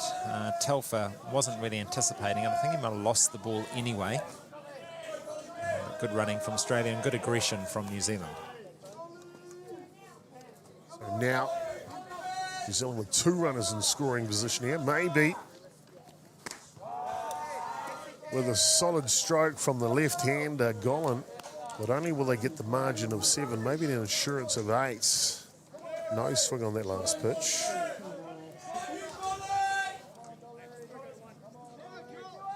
Cody Smith, the left fielder, watching on. Sorry, centre fielder. He'll need a big throw here. Goes at it with the bat, can't make contact. Interesting looking at the dynamic of the infield alignment here against Colin Hawaii. Yep. So the strategy is keep the pitch low. Colin will be thinking, can I do what I did the first time up, which is actually bounce it over the top of these infielders who are descending upon me. Really, all he needs to do is to put the ball in play, because that's going to force a play, and those runners don't have to run on second and third. Goes at this one with a hard stroke and chasing. It'll go out of play though. And there you can see Dobe on the screen. He made an amazing catch running away like that before. But the Aussies' alignment, second baseman and shortstop are shallow. When I say shallow, they're even more shallow in front of the line. The risk they run here with this strategy is that if Gollan manages to get hold of one in a gap, they don't have as much room to move. That's a great pitch from Byrne, low and in. Just what the doctor needed and wanted. Byrne revs one up, throws it off the table. Picks up the second out here. Would you put him on? I'd put him on, Chopper. One's open. Scotty Sutherly and you come from the same school, mate. That's an educated softballer. Tony Mumu, no chance. You've done the damage today already. No, thank you. Of course, it makes sense. Base is open anyway as well. And Ryan Early, he's been troubled today, driven in 2 runs himself.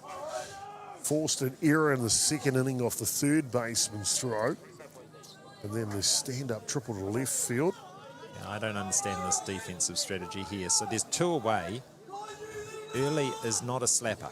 He's swinging hard. So having your second base that shallow when it's not really a slapper that you're facing, I don't know. I think maybe it is maybe a scouting report. They don't have enough of a scouting report on Ryan because he is contact, and we saw that with his triple to centre left. Maybe the scouting report on the pace of Shaw Wallace at third base. Maybe.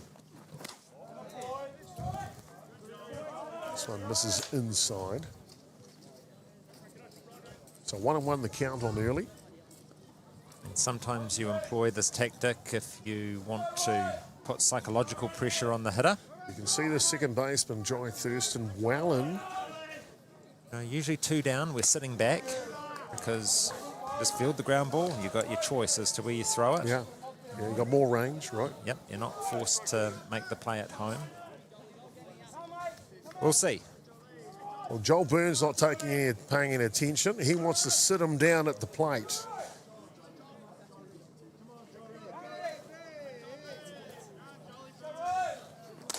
And a rise ball low lifter is perfect on the outside edge, and he does sit him down on the plate. The strategy to walk Mumu pays dividends, and Australia will put a donut up on New Zealand in the top of the 5th innings. 6-0 Aussie. Wait for their comeback. It's coming.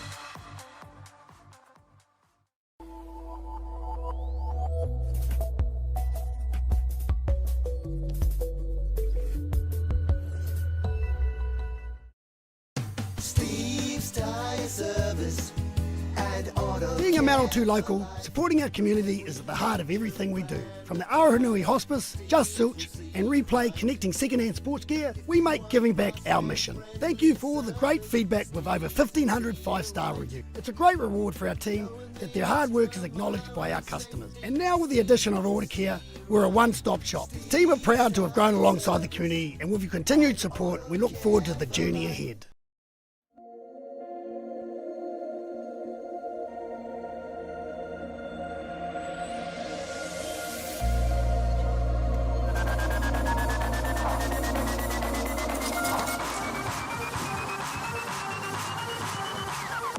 Bottom of the sixth innings, Tino Rangatiratanga hanging out on the left-hand side and the Aboriginal traditional flag on the right-hand side. New Zealand, Australia under the banner of the WBSC, hosted by Manawatū Softball Association, presented by Softball New Zealand. Thank you so much for tuning in this evening. A fantastic game in front of us.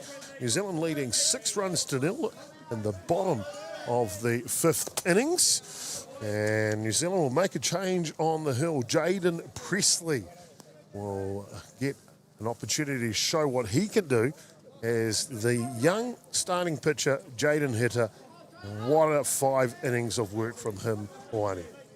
And look, I think that's a great call from Coach Stevie Deans to make the replacement at this stage. So New Zealand just need 9 outs now to take the game. And it's a good opportunity to bring in Presley just to mix things up. Of course, Hitter had given up a couple of hits, but he still was looking pretty tidy. So good to take the youngster out whilst things are going well, and he can build on that confidence later on in the series. Fantastic debut for the Major Sox for young Jaden Hitter. I already mentioned he's only about 18 years of age, so his ability to throw at this level, the U23 level, there are plenty of those opportunities to come. Jaden Presley, an Aucklander, plays out of the Howick Softball Club, and he can really bring it sometimes. In the hole here to the starting batter for Australia, Jai Thurston, will be followed by Lachlan Coe, and top of the shop, Cody Smith. Sneaks this one through, that'll fill the count, 3-2. Well, Presley will know that the field are delivering at the moment. Still errorless in this game. And he's got a bit of a buffer with 6 runs.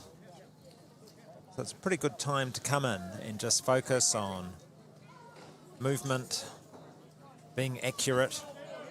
Potts, he's got a good read on these hitters now, so he can look after Presley. And Thurston patiently waits out a rise ball. He'll take off the leg guard and down to first base he goes.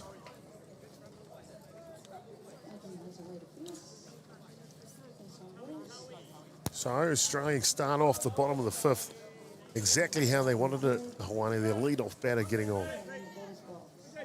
Lachlan Coe now, left fielder. Hitting in the 9 spot for Australia. Good catching there from Potts.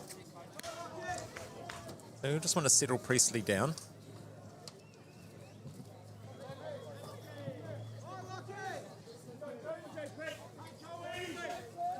Affectionately known as JP, sits back. Low lifter. That'll go out the right side. Boy, New Zealand, a 6-0 lead here. In the bottom of the 6th innings, what's going to be some of the catalysts of things that they will need to achieve here to be successful and win this match? Well, they just have to carry on doing what they're doing, which is being aggressive on bases, forcing plays at the plate, and continuing to be perfect in the field. I really have been so impressed with just how tidy they've been defensively. It really gives a pitcher like Presley a lot of confidence knowing you've got a field who are really performing behind you. Coe in the hole now, 0-2. On the flip side, Hawani, for Australia, trailing by 6. And this portion of the match, bottom of the 5th innings, what do they have to do to be successful to come back and win this game? Well, by bringing in Byrne, what they're saying is we're not going to give up.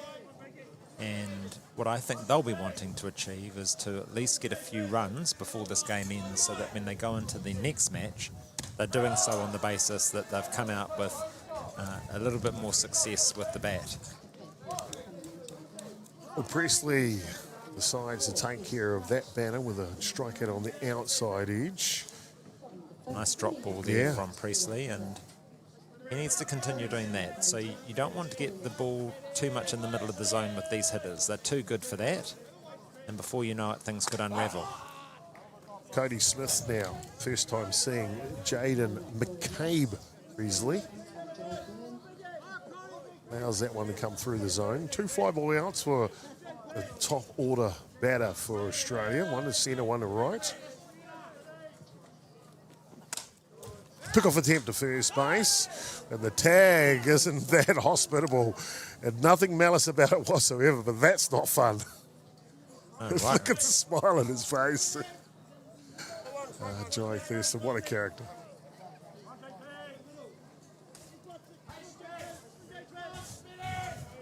Yeah, so whilst each game's important, it really is about the series. And with Australia being 1 up, they'll just want to make sure that they come out of this game with a bit of positive momentum. So scoring 1 or 2 runs either now or in the 6th and 7th, that'll be pretty important to them. Of course, 3 wins out of the 5-game series will give you the top billing and ranking going into next year's World Cup. Hard hit ball, looking for a double play here. Mumu moves it on, baby, oh baby. The Kiwis are feeling it. What a play, Hawani. Well, that is extraordinary. Everything had to happen very quickly. So the ball goes back to Presley, does a good grab, turns straight away. He's throwing ahead of Mumu. Mumu collects, nice footwork, and then over to first, and that is a comfortable double play. Great work, New Zealand. We're through 5 complete. The Kiwis are fired up. They're in charge as they run off to the dugout with a 6-run lead.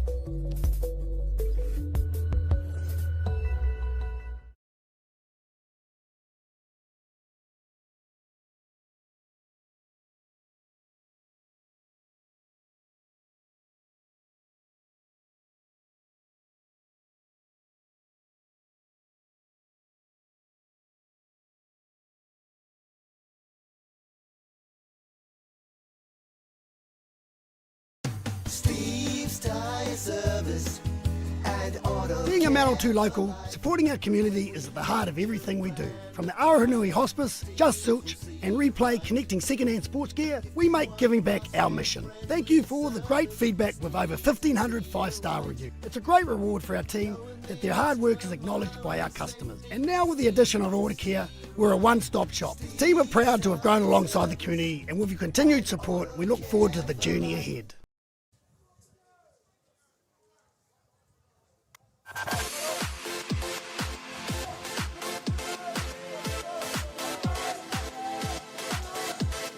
No mai hoki mai, and welcome back here to Papaioia, and you see 2 flags flying proudly here at Palmerston North, and I tell you what, national patronage of a country's flag, whether it be the New Zealand flag or Tino Rangatiratanga or the Australian flag or the Australian Aboriginal flag, those are proud things, aren't they, Hawani? Oh, they really are. And, you know, race relations on both sides of the Tasman has been quite challenged over the last couple of years. And yet it's in sports like ours where all the politics go out the window and you just focus on things that bring you joy and contribute to a good, healthy life. And so I think it's great that we can fly those flags so proudly in environments like this.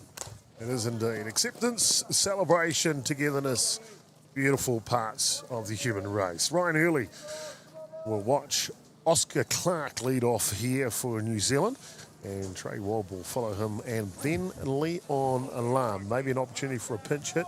We'll find out as we work our way through the back end of this game. Relief pitcher for Australia, Joel Byrne, continues to work his second innings here. And this one's lifted. The wind will hold it though. And the centre fielder will take that with ease, Cody Smith.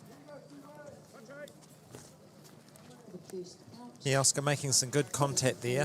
Still yet to get a hit in this match, so he'll be a little bit brassed off that one wasn't able to find the grass. Trey wild ball now. Designated player role. He watches this one come down the edge of the zone. Chopper, I just feel the zone has widened slightly. We weren't getting many of those outside pitches before. Well, this one goes the other side. There takes a look back from the batter. As long as it's the strike zone widening and not my waistline, Huani, I can't complain. So 2 strikes to count now.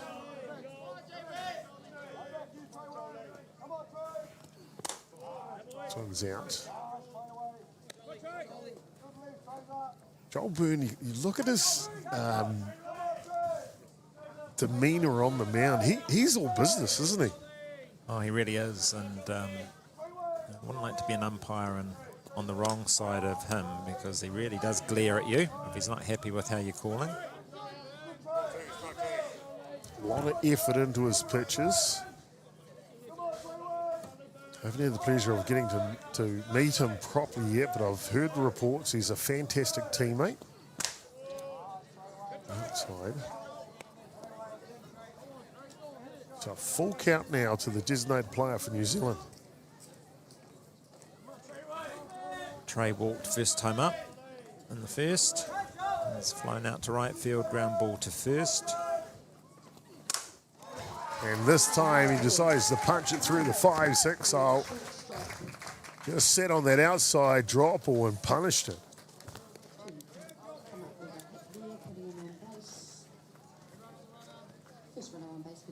Well, it's New Zealand's 7th hit of the game. Comparatively, Australia with just 2 hits. Leon Lump has one of those hits, a safe bunt in the 3rd innings. Was a victim to an amazing play in the 1st innings from the 3rd baseman, Aidan Dobe, running back in a diving play. Strikeout victim in the 4th.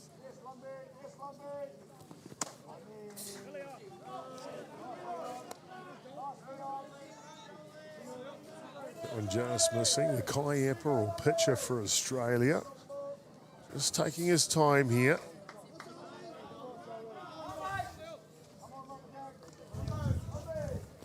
Off and running on the pitch.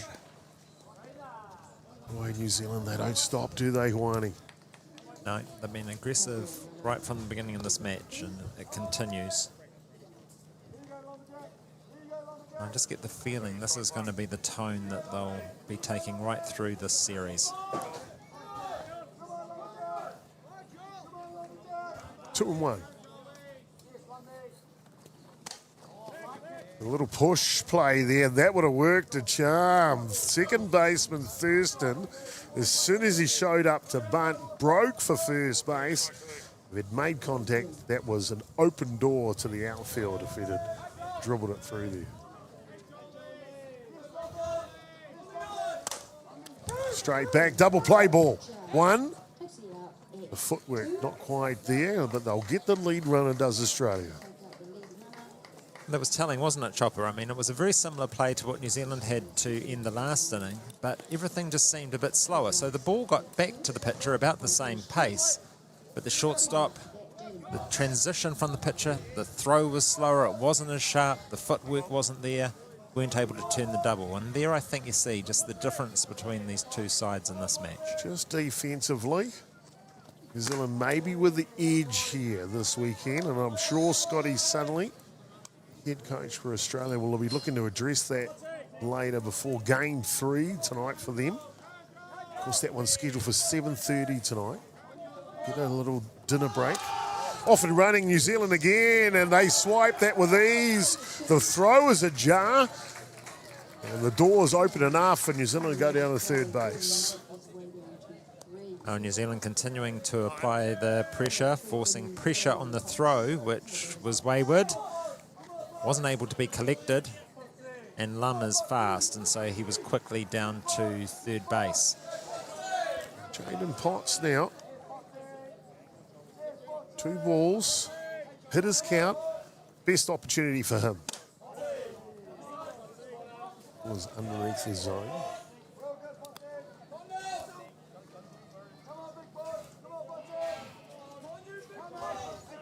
Seeing good contact off the bat of Potts.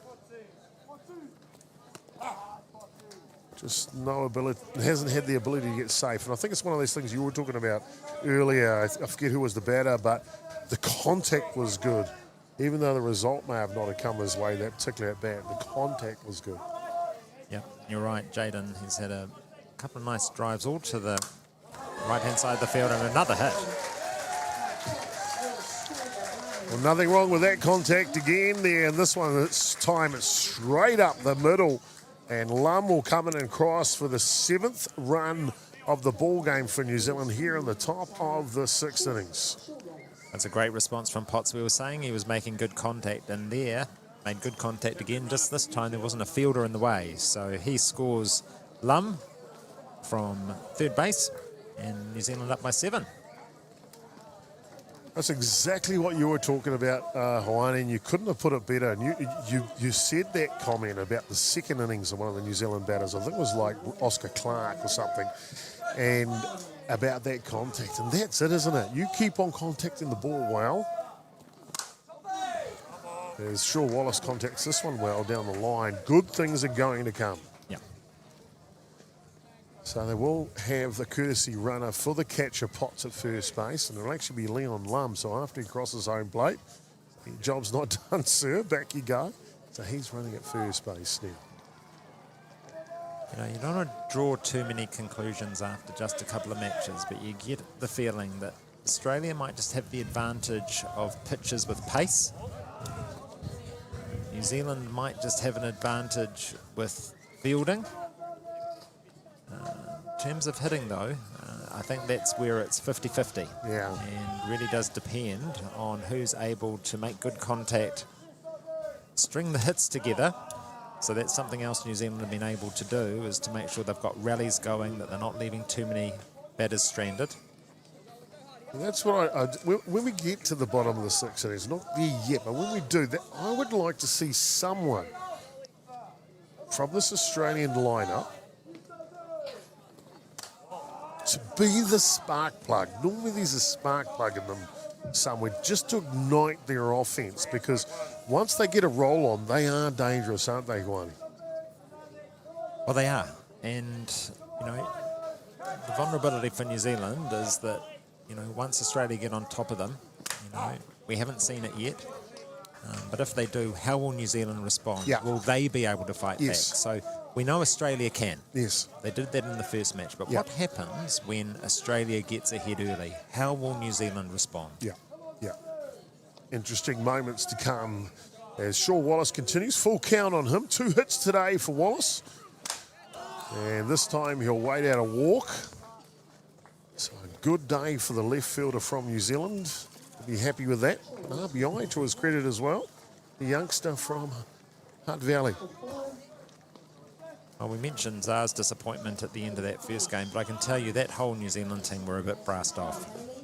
After being ahead by 5-0 and then to lose it in a tie break, they came in here and they were wanting to prove a point. And I think we're seeing that. Up in Kumaroa now.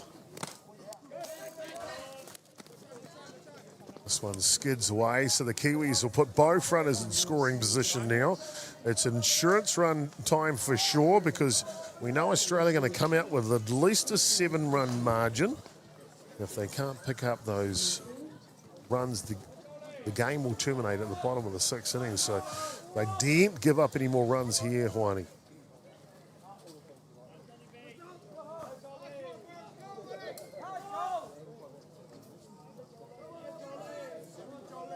Just the 1 strike in the count here. This one's low, and Byrne is frustrated on the hill.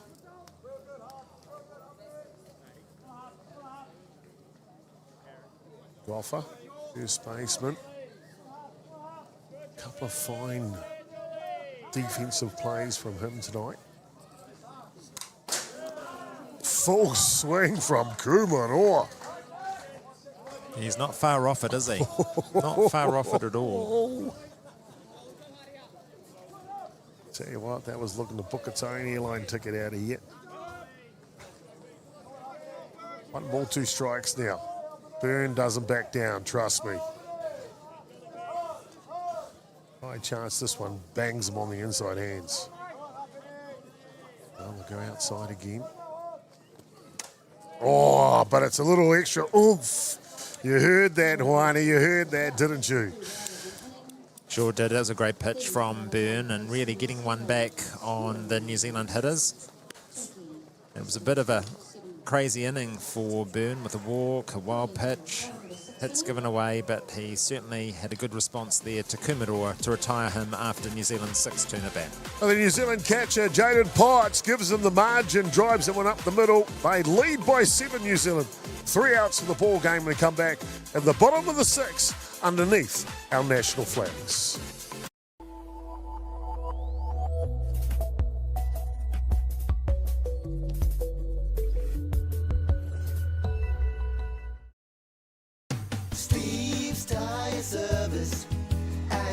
Being a Manawatū local, supporting our community is at the heart of everything we do. From the Aotearoa Hospice, Just Zilch, and Replay connecting second-hand sports gear, we make giving back our mission. Thank you for all the great feedback with over 1,500 5-star reviews. It's a great reward for our team that their hard work is acknowledged by our customers. And now with the addition of Order Care, we're a one-stop shop. The team are proud to have grown alongside the community, and with your continued support, we look forward to the journey ahead.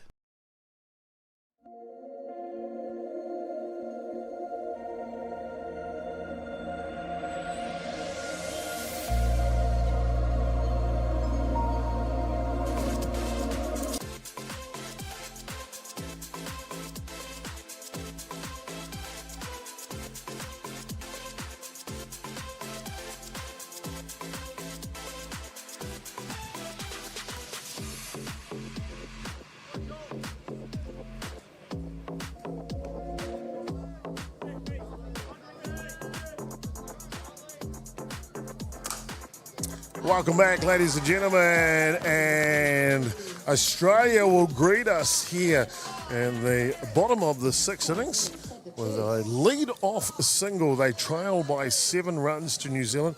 New Zealand have come out of the gates hot with 3 runs in the top of the 2nd innings. They played it a run in the 3rd, 2 in the 4th, and the margin of 7 in the 6th run. Australia yet to score a run in this match. And now trying something. The bunt play, but the first out is taken here in the bottom of the 6th innings.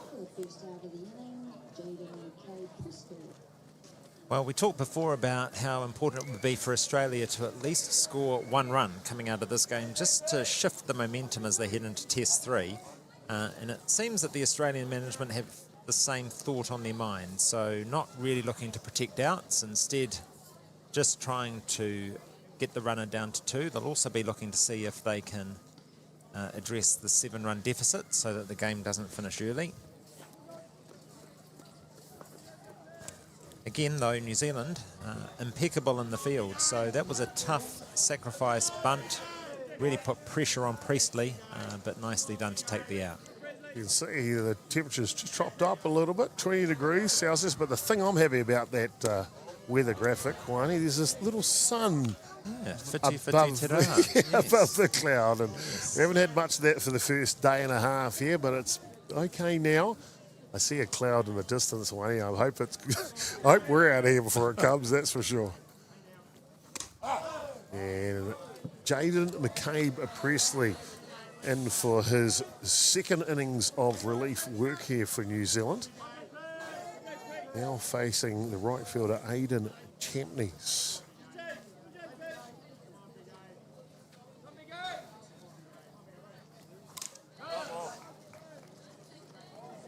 How's this one back? I've got to find some time to have a chat to young Aidan. I'm pretty sure I played with his father back in the day, but we'll find out if it's the same family from Queensland. It's great to see that, Wani. I talked to Damien Collins about this names that I see popping up, and Oh, big rise ball from McKay Presley. And that'll pick up the second out. He misunderstood me last night. He thought he was talking about we've seen these kids at age groups and stuff for a couple of years. No, I remember their fathers playing or their mothers playing. And yeah, bloodlines are big in the game, aren't they? Oh, they are. Really are. We've already talked about them in this game. Just with the Commodores. Yep. Gophers, who's up the bat now. Presley's done really well in these last 2 innings. So again, he's given up a couple of hits, but he's spread them out. He's also completed a couple of tough defensive plays, including a double play. So if he can keep it tidy to finish this inning. Hard ball up the middle. Mumu dives, but it'll go past him. And Australia, we were waiting for the moment that someone would spark them into action. And it is the replacement pitcher Byrne with the lead-off hit, and now Goffer lays the one up the middle. They get their first run of the ball game now. We will go to a 7th. Well, you're asking who would be the spark, and I think you've got your answer. It's Goffer. So 2 hits in this game as well as a walk, and in this case the RBI that will mean this game will continue to a regulation 7 at least. So that old mate of mine, coach in Queensland, wasn't wrong, was he? When you find yourself a golfer, you'll have no better offer. Young Ethan, sorry, Awani. Young Ethan gets the job done here. If the Goffer family are as tired of this, I've only heard it twice. Oh, my life. Oh, my life. Nick Gerbes now. Starting shortstop. Flew out to centre field in the second innings. Strikeout victim in the 4th. And a change of pace. That's tidy. And that'll be the last out. So a 2-out drive up the middle from Goffer. No better offer, that's for sure. They are through to the 7th innings. Trailing by 6, 7 runs to 1.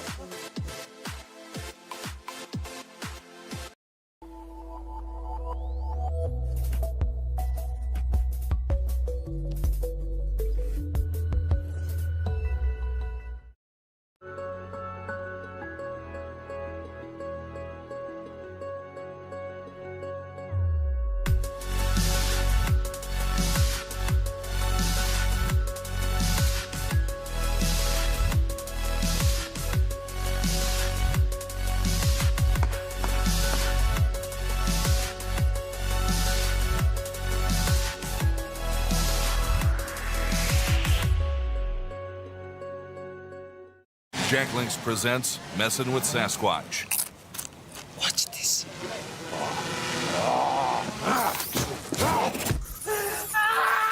Don't mess with other snacks. Choose Jack Links jerky made with 100% beef.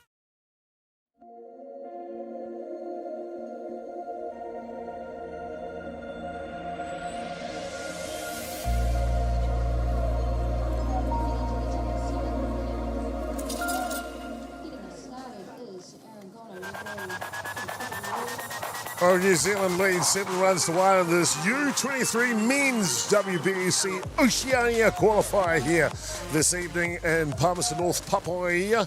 And boy, oh boy, what a game it's been, because it's had action, it's had pace, and it's had plenty of young Aaron Gollan, who leads us off here in the top of the 7th innings, Wani. Well, New Zealand aren't happy about that run being collected by Australia, so they're going to do everything they can to get it back. And there's a nice start from Gollan. Just a drop bunt, and he raced down to first base. Oh boy, he's quick, that kid. Top of the shop now, Tani Mumu. He's had himself a day. Off and running, Gollan on the first pitch. Down to second base. Mumu flew out to right field on a firm drive in the first innings. And all he did in the second, the 4th, were drives up the middle that plated 2 runs for New Zealand. Intentional walk in the 5th. Now his 5th turn at bat in this contest.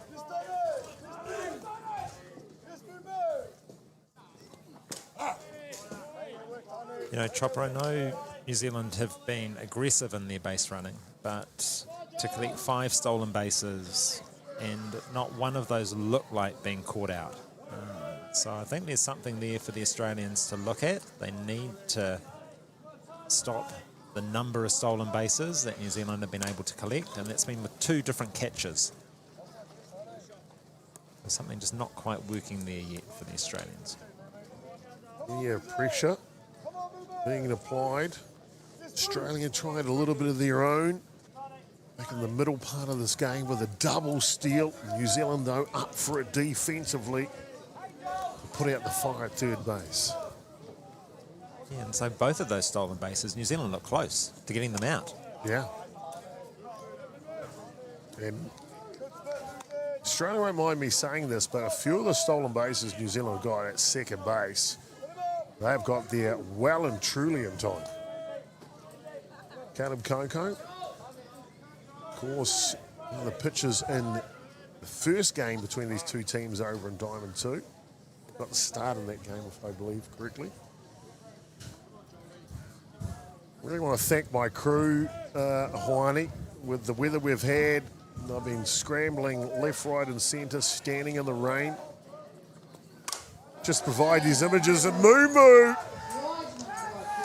lifts one deep to right field. Gollan will go to 3, and he will have the stop sign though at third base. And Moo, boy oh boy, exciting to watch.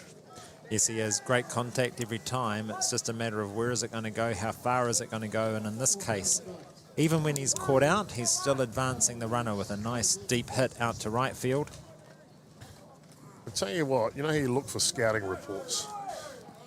Don't hit the ball to right field, because that Aiden Champney, he just gets everything. Of course, the scorebook's got plenty of red ink for New Zealand. 7 runs through 6 innings, 3 in the second, 1 in the third, 2 in the fourth, and 1 in the sixth. Of course, some of the scorers there here simply outstanding. They do a fantastic job for our sport, New Zealand, don't they, Wani?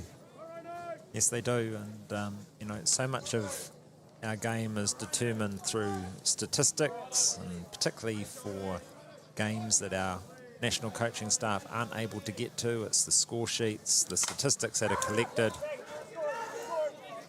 High, and caught off by the centre fielder with a throw, but not strong enough to get Gollan at home plate. Early, a professional at bat, and they do push their margin back to 7, 8 runs to 1 now. Well, it didn't have to go far into the outfield because you've got a speedster on third base in Gollan. So even though this hasn't gone deep into centre field, and possibly you've got the wrong fielder there coming in to field it, because the centre field is going away from the action. It would have been better in that case, I think, for the right field to have taken it. That being said, I don't think Gollan was going to be called. So New Zealand restore their 7-run gap.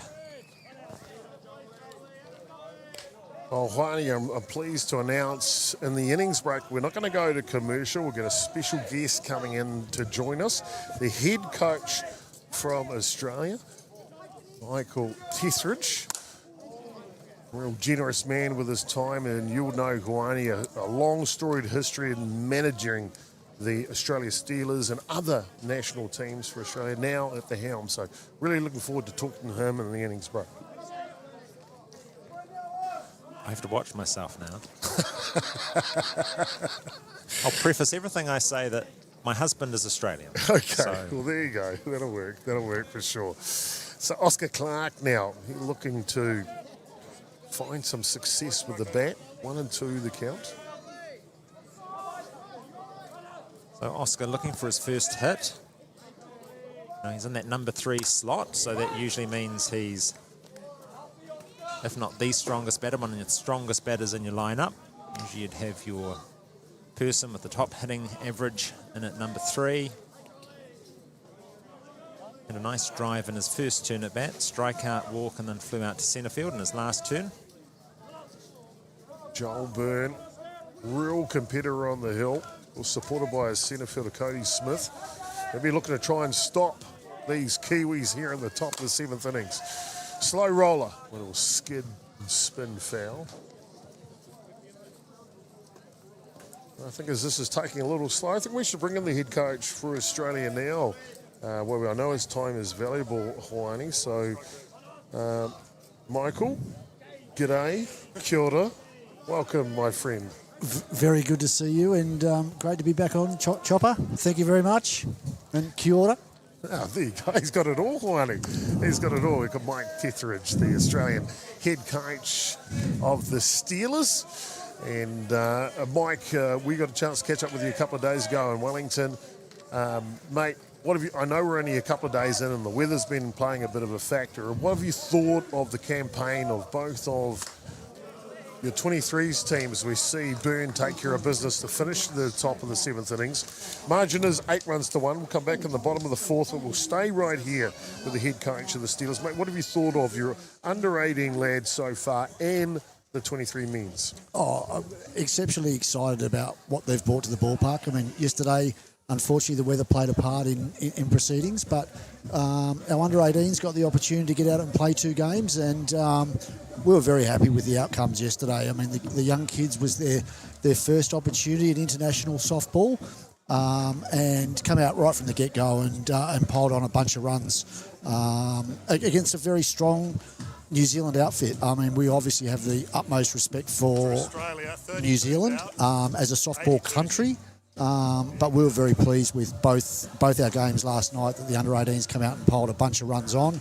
And to New Zealand's credit, we've just seen them over in the back diamond there come out and reverse the table. So we were on the back end of a close 5-3 game where the junior Black Sox come out on top. So that just shows that they went home last night and regrouped and obviously come out today and had something very, very important to play for, and come out with the spoils and keeps the series alive for tomorrow.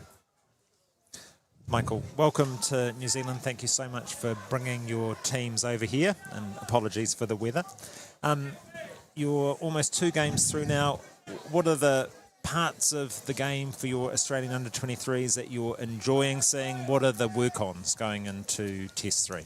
Oh, always work-ons, and that was the concept here, obviously, with the Oceania Qualifier series, and the concept is obviously to qualify, and New Zealand and Australia will do that, but it's all about preparing and getting the right dynamic so that when we get to a World Cup event, that we've got the athletes in the best possible position and prepared as best as we can. So we're using this as a development tool as much as wanting to win the series. Perfect development tool indeed. We're underway in the bottom of the 7th innings here, and Australia will go to their lineup card of Scotty Sunley, and he'll bring in off the bench Boston Lowe, a big bopper to lead off the bottom of the 7th, and it'll be Jai Thurston and Lockie Coe 1, 2 and 3 for Australia. Trailing by 7, can the head coach for Australia be the good luck charm they need? Mate, you guys don't need charm. What has been the catalyst for Australia to turn the fortunes, well, not so much turn the fortunes, but increase the quality that you are producing at an international level? Oh, without question. I mean, it's not something that's happened just in more recent times, Chopper. It's been a program that's been building for the last 25 years. On the back end of, we think back to 2000, the World Cup in East London, South Africa, potentially was a very much a learning curve for Australian softball, and a result that we were pretty ashamed about. And the program then changed direction, and all importantly, they brought in Bob Harrow. And Bob Harrow was the catalyst for turning the program around and ensuring that the athletes understood the importance of international softball. And we put together a program and have continued to grow from that point on. And make no mistake about it, right here is where we learnt to play the game against the Black Sox. Back then, they were dominant in world softball, and we knew that for us to be competitive, we needed to come over here and play against the best, and that's what we've done for the last 20 years. And our success is built on the learning curve that we've pretty much focused on the Black Sox culture and how to win. Boston Lowe picks up the walk, heads down to first base. Second baseman, Jai Thurston now. So, Michael, that arguably the tables have turned a little bit over those 25 years, and for us, it's just so important to have these opportunities to, again, embark on our journey of recovery. What's in it for Australia? Well, international competition is something that's very, very few and far between. And I think collectively, Softball New Zealand and Softball Australia are in a position where we can really assist each other. And we're quite positive about that and wanting to inject ourselves into coming across the ditch, and likewise invite our friends from Softball New Zealand to come across and let us host them, because at the end of the day, softball benefits. And if both programs are going to continue to drive on the international stage, we need to continue playing against each other. I think also an important point, just on the international stage, North America has always been strong, USA and Canada. South Americans are on the charge. We saw Argentina winning their first World Cup title at the men's level in 19, but they're all on the charge coming through at the moment. Us blokes in the South Pacific, we look after each other a little bit here, and I love the collaboration between the two federations. Absolutely, because for far too long we've been in the position where we've had to travel across the other side of the world. And we all know that the money tree in softball is not lucrative. So if we can maximise our opportunity by just being in each other's back door, and a short 2-3 hour flight across the ocean, and we can play against as good a competition as you're going to find anywhere in the world. Looks like Scotty Sunnelly's not done with the Biro pin.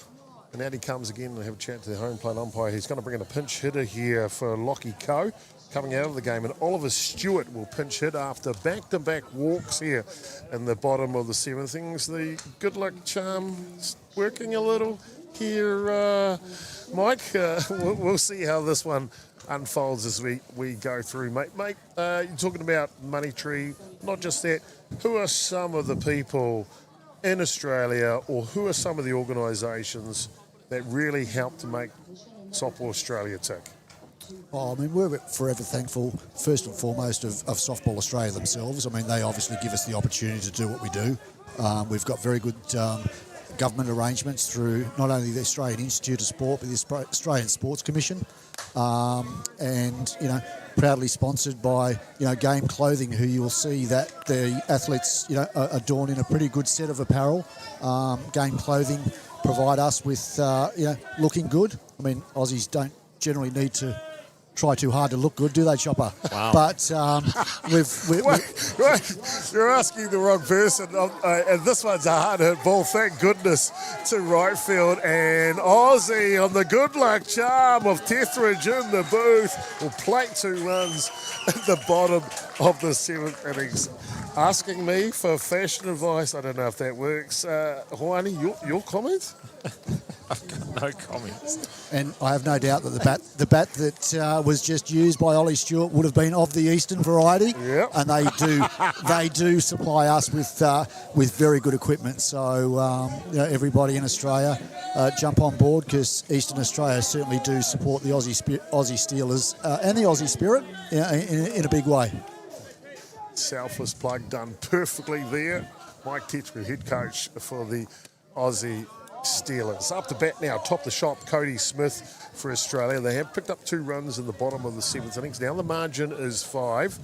No outs here. So they've got off to the right start in the bottom of the 7th inning. We'll have to kick out the head coach shortly, mate. I was going to say, what's the time? Time to get back to your dugout.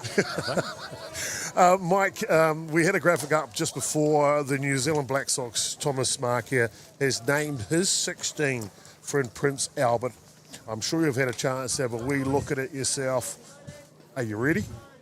Oh, absolutely ready. It was interesting to see that Thomas has put up his team, and we see them listed there on the graphic. Very, very talented lineup, and any team that Thomas Makia is involved with will be absolutely cherry ripe by the time it gets to the World Cup in Prince Albert. So one of the most respected people in the world. I've got a lot of time for Tommy. And I know that the team that he's put together will leave no stone unturned to ensure that he continues to fly the flag of the Black Sox. I mean, him himself have really cemented himself as one of the premier softballs in the history of our game. So looking forward to doing battle with Thomas and the Black Sox. Sharp hit ball from Smith down the line. You see Oscar Clark perfectly throw that one over in time. So they pick up the out-needed New Zealand. And the person who kind of started this, or put the spark plug in, Hoani, and then of course it was ignited by Goffer, but it's the replacement pitcher, Joel Byrne. He got the first run for Australia batting now. Yes, and Michael, we were saying, regardless of the final result, Australia being able to go into the third test on the back of scoring a few runs would be extremely important, and that's happened. So that must be heartening as you head into Test 3, regardless of how this game ends up. Absolutely. I mean, the mentality and the mindset of the Steelers and the under-23 program here is to fight to the end. And obviously, the Kiwis got the jump and have scored, put on 8 runs in 7 innings. But to the guys' credit out there now, they're obviously continuing to fight. And never say die is the attitude of the Steelers, and the boys will give it everything until the end. In saying that, though, still with 5 runs to peg back with only the 1 out, looking very much favourable for the Kiwis, and we'll have to go home tonight and regroup and reset and make adjustments so that tomorrow we can hopefully turn the table. Of course, it is Dobe here, and it looks like it will be the last out. And New Zealand will run out victors 8-3 in the match. Hoani, I'm going to come to your final thoughts in a second. Mike, thank you for your time. We really appreciate you. We wish you the best of luck for the rest of the weekend, and of course, the best of luck at the World Cup in July. Thank you, Chopper. Really do appreciate what you guys continue to do for the sport here, and it's outstanding effort, so well done. There you go, ladies and gentlemen. Mike Beveridge, the head coach for the Aussie Steelers, and came in. He got them a couple of runs in the 7th innings. Thank goodness. We just scraped through, Kawani. We just scraped through. But a great game there, Kawani. Of course, New Zealand getting the victory here this evening. Mate, what was your thoughts? Well, I thought it was an outstanding game from New Zealand, continuing the form that they showed in the previous game defensively, but this time being able to keep the pressure on both in hitting and the running, and as I say, I think it was a complete performance from New Zealand. It certainly was, and if I grab my scorecard of Warnings, we see the replays playing on screen there. New Zealand, boy oh boy, they were good from the get to the go offensively. 3 runs in the 2nd innings, and then another 1 in the 3rd, 2 in the 4th. It was consistent runs that were key, wasn't it? It was, and I think the work on for Australia will be on defence. Their pitchers are throwing hard, they can dominate these batters, but certainly if they're not fielding the ball, 5 errors in an international, that'll be something they'll want to think about heading through the rest of this series. Defensively for New Zealand, they were outstanding. Not a blemish in the field. A couple of double plays were spectacular. But what about the youngster, Jaden Heta on the hill? 5 innings of work. Didn't give up a run. What a debut for the Major Sox. Yeah, and full credit to Coach Stevie Deans. He saw that the kid had a great start, 5 innings, kept it tight, and he said, actually, let's bank that. We're going to need you later on in this series. So a great start. And actually, Jaden Priestley coming in later on in the game, turned a nice double play, completed a couple of good defensive plays. Yes, a couple of hits, but they were later in the game, and we were well ahead at that stage. Wow, a complete performance. 2 pitchers from New Zealand getting the job done here, picking up the victory. And I'm just going to bring you over a little bit here, my friend. And there you go, I got you now. All good. Mate, New Zealand, Australia. It's 1-1 now. 7:30 coming up next, the 3rd test. Your thoughts on the match? Well, let's see what happens with Australia's defence. I actually can't see it turning around. I think there will still be some errors, and for New Zealand, they'll just have to continue what they've been doing, which is put the ball on the ground, force 3-phase plays, make them pick up the ball, throw the ball, make them catch the ball, and on base. A real problem for Australia will be those stolen bases. So if New Zealand can continue being aggressive on base, continue to put the ball in play, I think New Zealand could be looking pretty good for this next game as well. Well, there you go, ladies and gentlemen. Hoani Lambert, I've been Jason Gerbes, AK Chopper. We'll be back at 7:30 for the nightcap. Damien Collins and Jackie Smith have got the call on that one. It's 1-1 New Zealand. Who wins tonight?